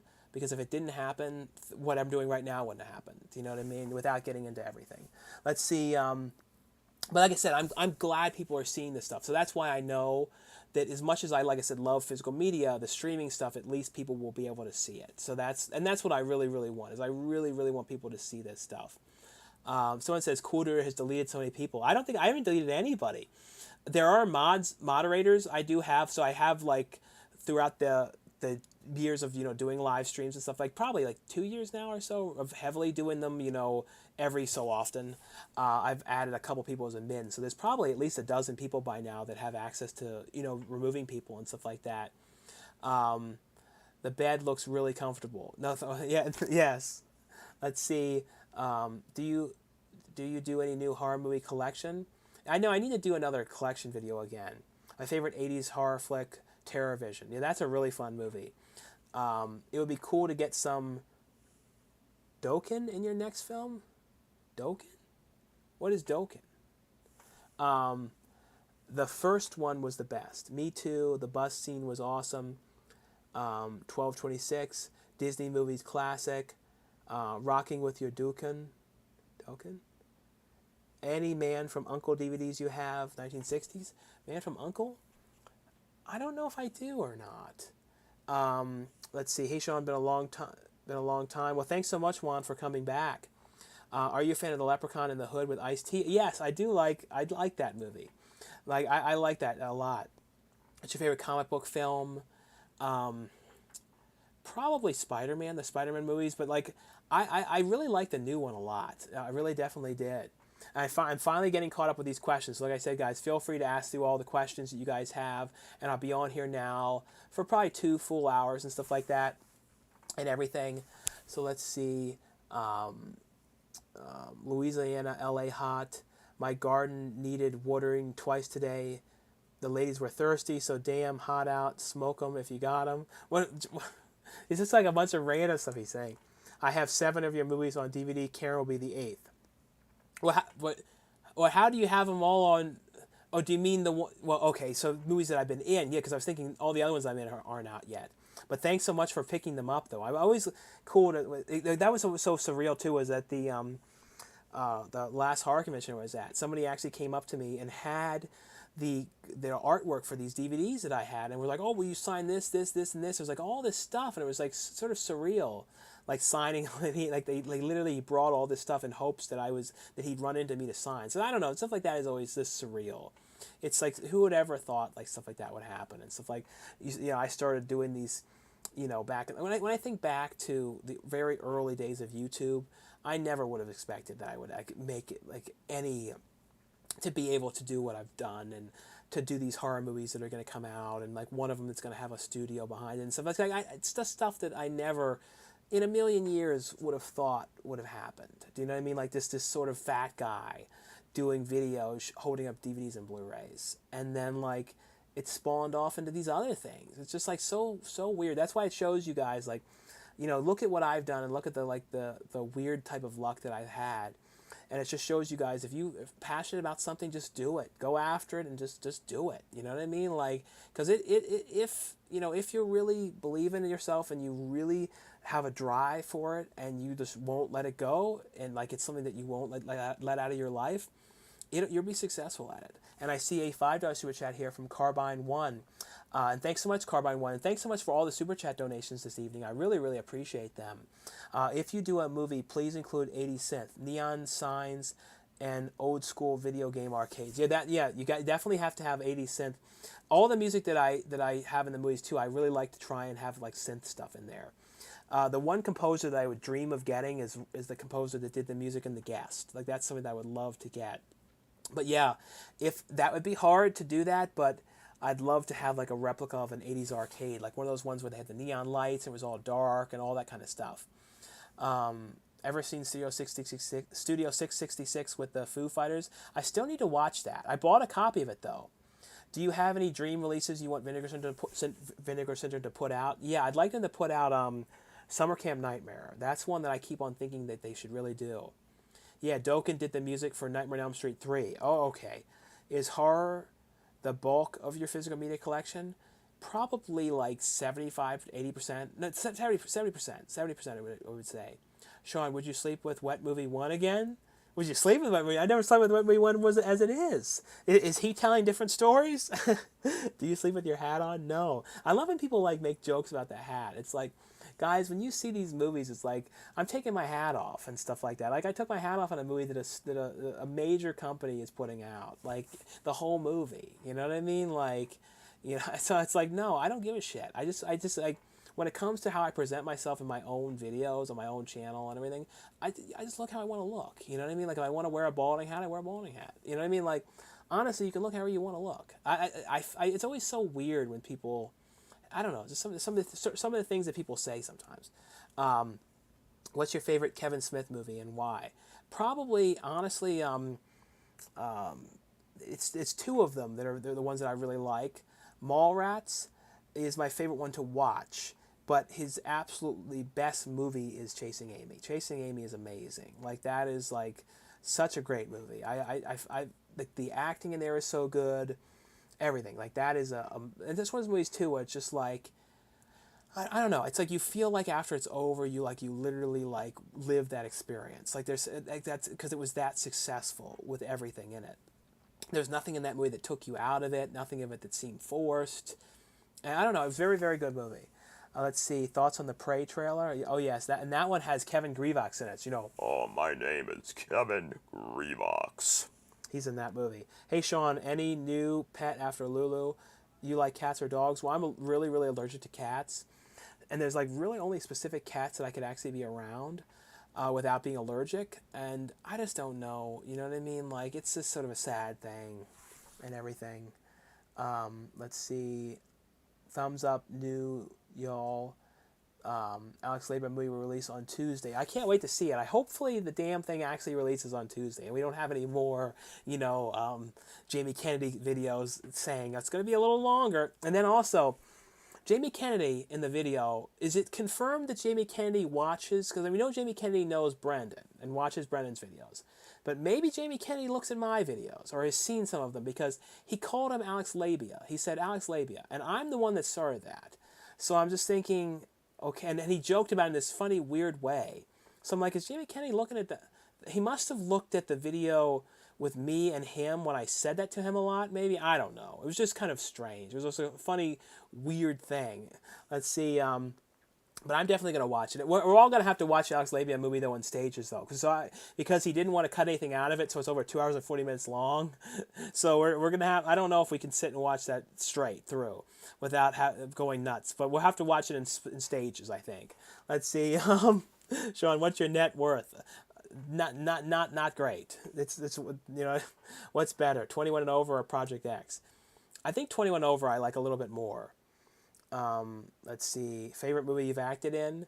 I think till this day, still Haunted High, or also known as Ghostquake. That one with Danny Trejo, like that. That's a movie I really, really had a good time on, and that was like such an experience too. I was away for 3 weeks, and everything. So that, and there was nothing on that movie that pissed me off. Like I remember the last day, one particular person said to me, I told the particular person, I was like, oh, I'm really sorry. I gotta get this shot. I gotta get done. I'm gonna miss my plane. He's like, I don't give a fuck. And then they came back and apologized. But it's like, it sucks because like that was the last thing I remember on that movie was the person saying, I don't give a fuck. You know, it sucks. That's the way I always am with stuff. I always remember like that. But the person apologized afterwards and said, I'm sorry, I was just stressed out. And I know you've already been here an extra 3 days to finish this damn thing. Because Charisma Carpenter like took forever and just delayed the whole movie. It was a weird thing. I always remember that. Charisma Carpenter like took forever to shoot the one scene in that movie. And then like we didn't shoot anything else that whole day because of it. And then like it delayed the whole schedule. And that was a SAG movie. So they had like 5-day weeks and then the breaks and stuff like that. So it just delayed things so bad. So I always remember that. But that's definitely my favorite one. And you can see that one, Ghostquake, on Tubi. Let's see. Where was it now? Opinions on Sideways, 2004. That's a fun movie. That's not a fun movie. That's a good movie, though. If you're a bald head, I love your bald head. No need to wear a hat. I started balding at 18 years old. You look cute, all bald brother. Now, I mean, like the thing is, like I started losing my hair when I think I was probably about 16. I noticed it was like thinning. It was very strange how I noticed it. And I didn't even know what was going on. And I started dyeing my hair too. Like I had like frosted tips and stuff back in the day too. I don't know what I was doing, but yeah, like I just like the hat look and stuff like that. I don't know. I also feel like I need to like have a little color on my head.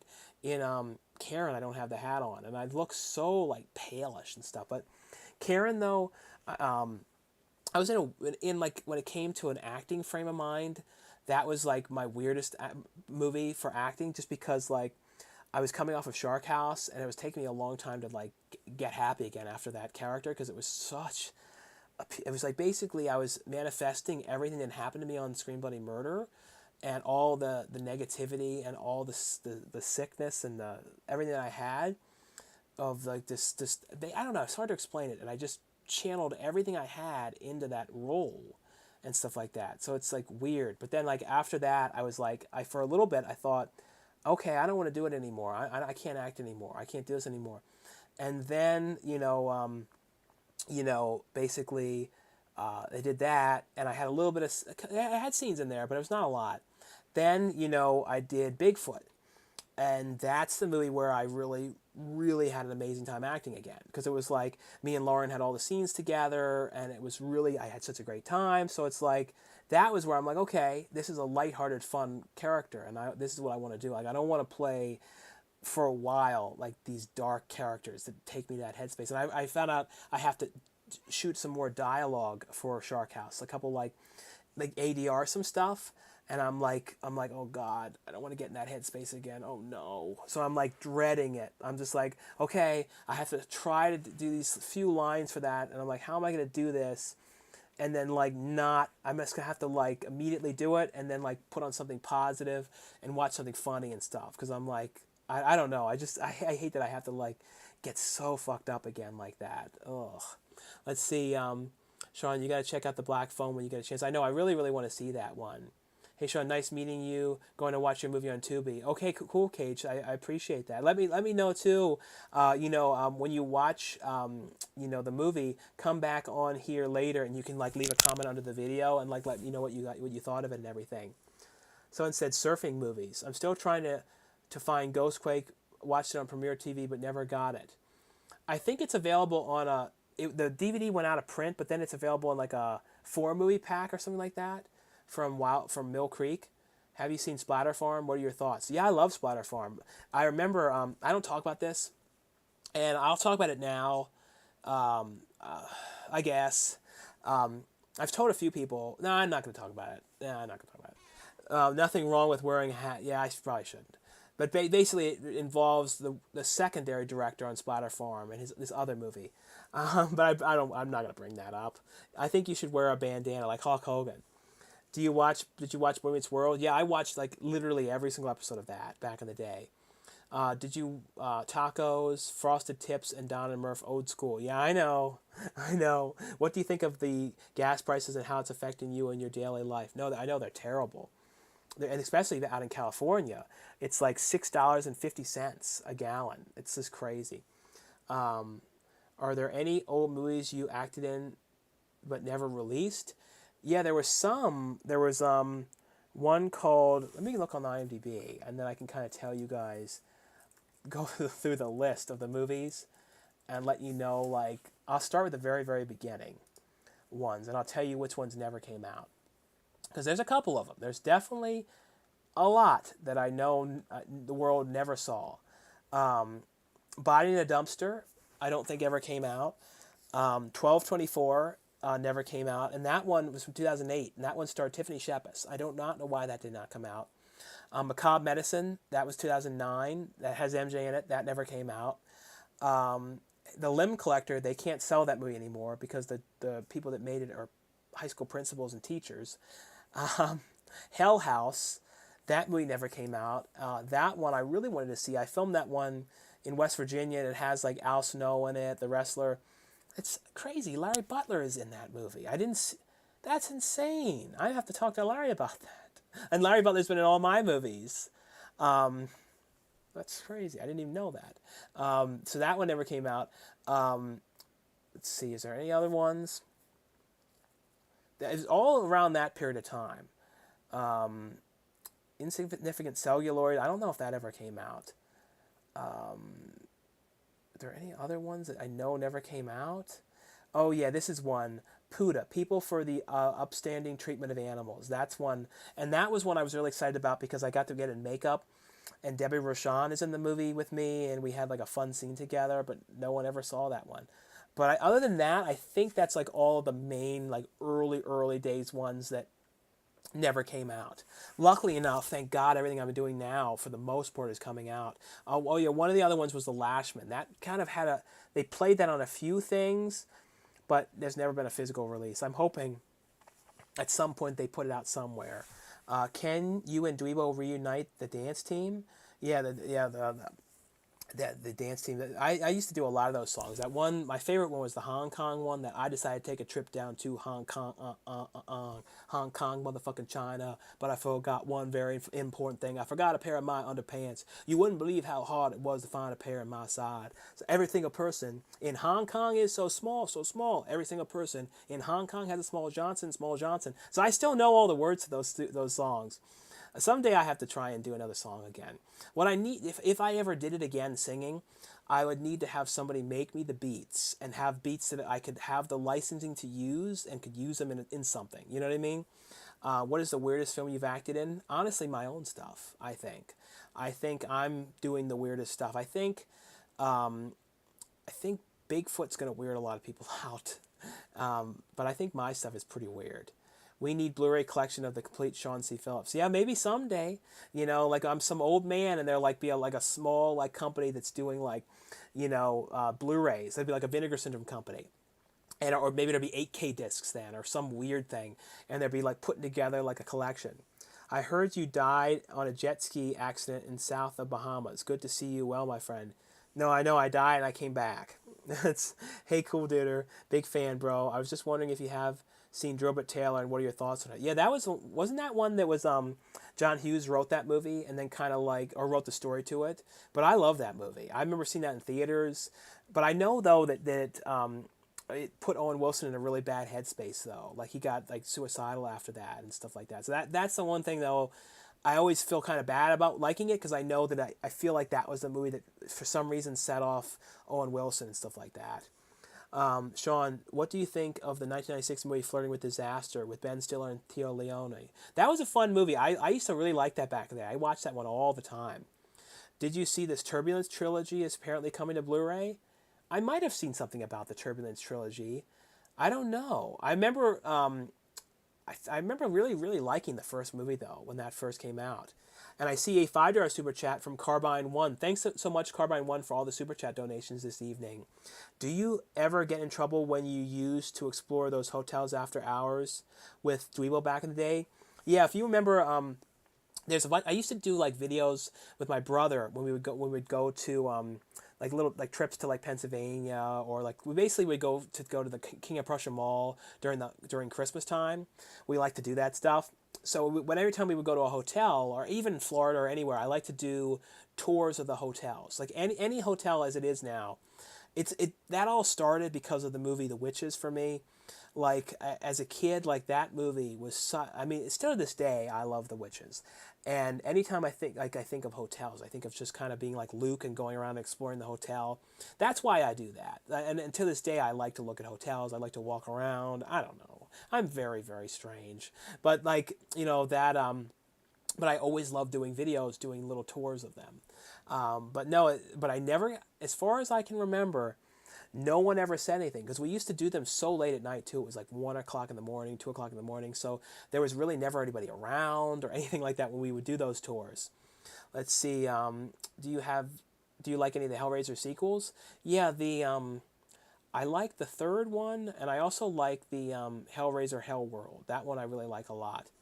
What are your thoughts and concerns on movies being made to pander towards political correctness trends instead of their actual audience? Yeah, like I'm trying to, like with my movies, I like to make sure I'm very, the stuff that especially with Lauren, we're very inclusive with everything. Like, and I'm very thought that we're thinking about that stuff a lot. But when it comes to like humor and stuff like that, I really don't want to ever have anything racist, any of that type of stuff. I hate that stuff. Like that stuff I'm glad is gone. But when it comes to like, fat jokes or stuff like that, like, you know what I mean? Like, as long as it's not done in a meticulous way. And I also think you can have a character get revenge, or I don't know. I mean, I don't want to ruin comedy. I don't want comedy to be destroyed. So it's like, let's not destroy comedy just because we're worried about like if it's fully PC and stuff like that. But then at the same time, like the stuff that happened with the getting rid of abortions in those states and that type of stuff, that stuff is the stuff that I'm pissed about. Like, that stuff needs to go away. They need to stop trying to take away stuff like that and like changing things back to the olden days. You know what I mean? Like, that shit needs to stop. You know what I mean? Like, I think people need to not worry as much right now about the political correctness of comedy and worry more about, incredibly hurtful things that are being done to women. You know what I mean? I think that's what we need to worry about. I mean, I don't know. I don't like talking about stuff like this normally, but it bothers me. I'm not going to lie. I'm bothered by some of this shit in the world right now. It's bothersome. It's very, very bothersome. And it's very sad. It's very sad that like old people and like backwards people and people that are sort of fucked in the head are the ones that are like kind of making decisions nowadays, and making decisions about women's bodies. It's like, fuck you. Fuck you. I know that was a totally different subject, but I don't like it. I don't like it. Didn't you act in some weird adult film back in the day, or I'm just imagining that? Yes, that's something that's what I don't want to talk about. Because basically there was a film that was an adult film that I did not know was an adult film, and I thought it was a horror film, and me and MJ ended up in it, and it was an adult film. And it was like the most mortifying thing, because it was like, that was when I was just starting. And I had to get it off my IMDb and everything. It was such a bad thing. It was such a bad thing.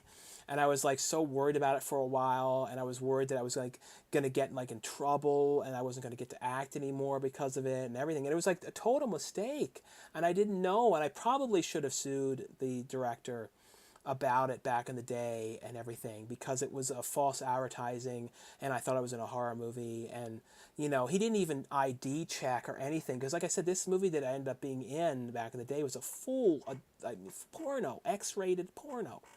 And but my scene was a horror film scene of me getting tortured. But it was just like, now that I think about it, I should have sued him for what happened. It was not good. Let's see, favorite nightmare movie.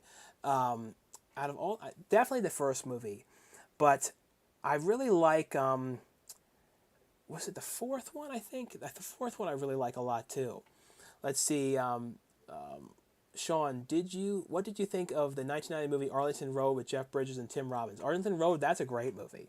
I haven't watched it though in like maybe like I don't know. I feel like when it first came out, I watched it, and then I remember getting the DVD of it, and then watching that. So I probably haven't seen it in like 20 years almost, which is crazy. Is the Brad Dourif episode of X Files the best episode? Was that the one that was the one that was kind of like Wrong Turn? I don't think that was it though, but that one I really liked. Is Dweebo ever going to restart his channel? Maybe. He's not really like a big, on like YouTube kind of stuff and everything. He helps me with my videos and stuff like that.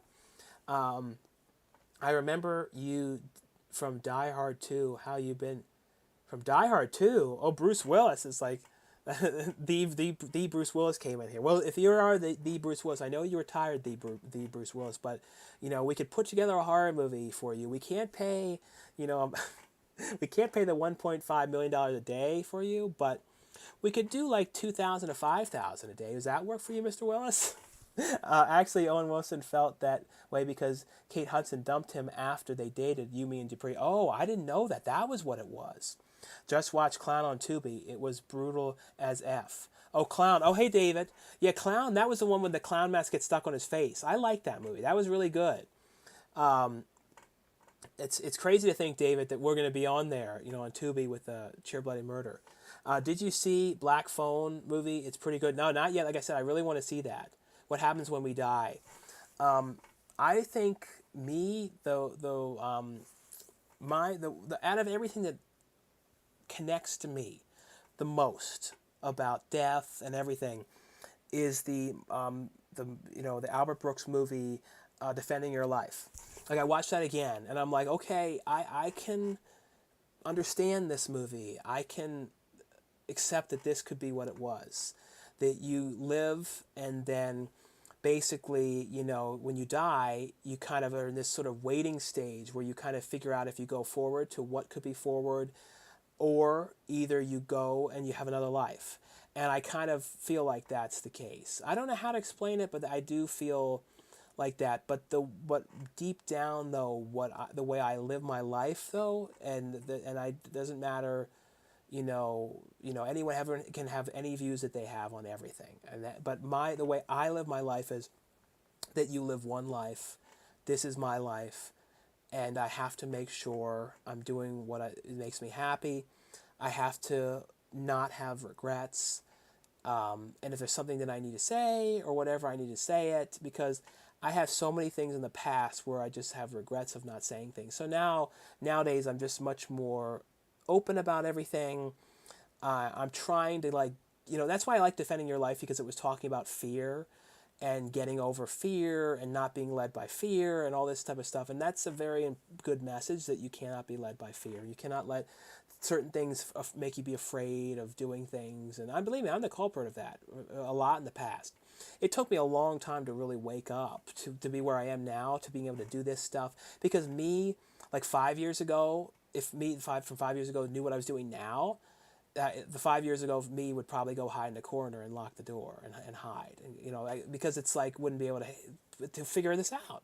So it's like it's a lot, but I'm very happy though with what I've been doing lately and everything, this direction and all that stuff. Let's see.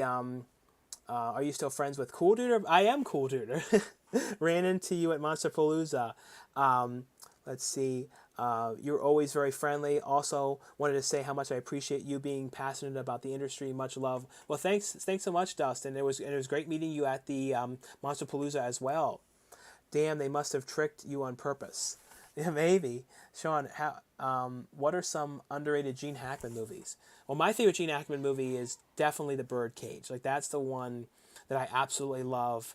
It's best not to watch though that one.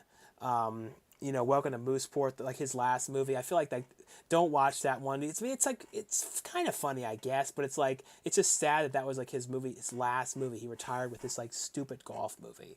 And the thing, like I said, it's not like, oh my God, awful. It's just not that. It's not the movie he should have gone out on.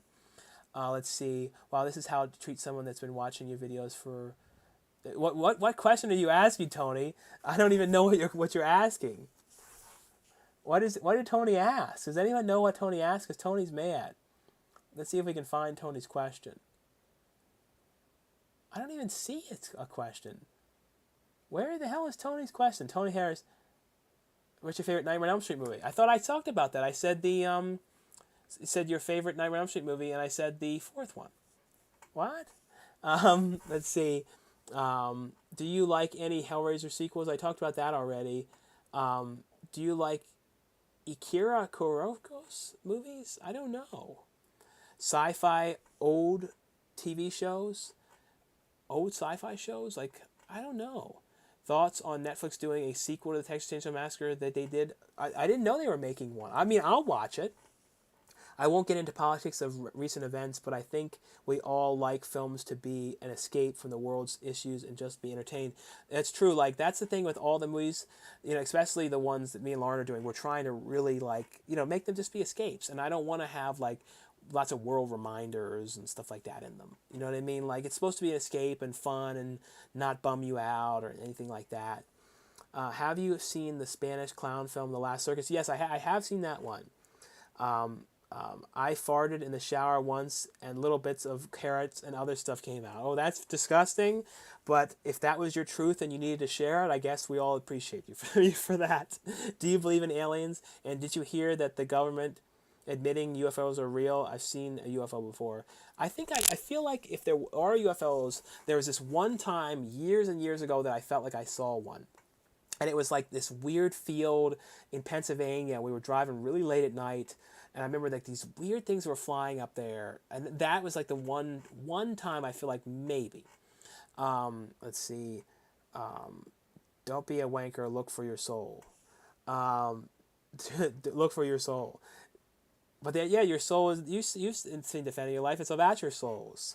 It doesn't follow the Bible way of things, but it doesn't mean you have to follow that.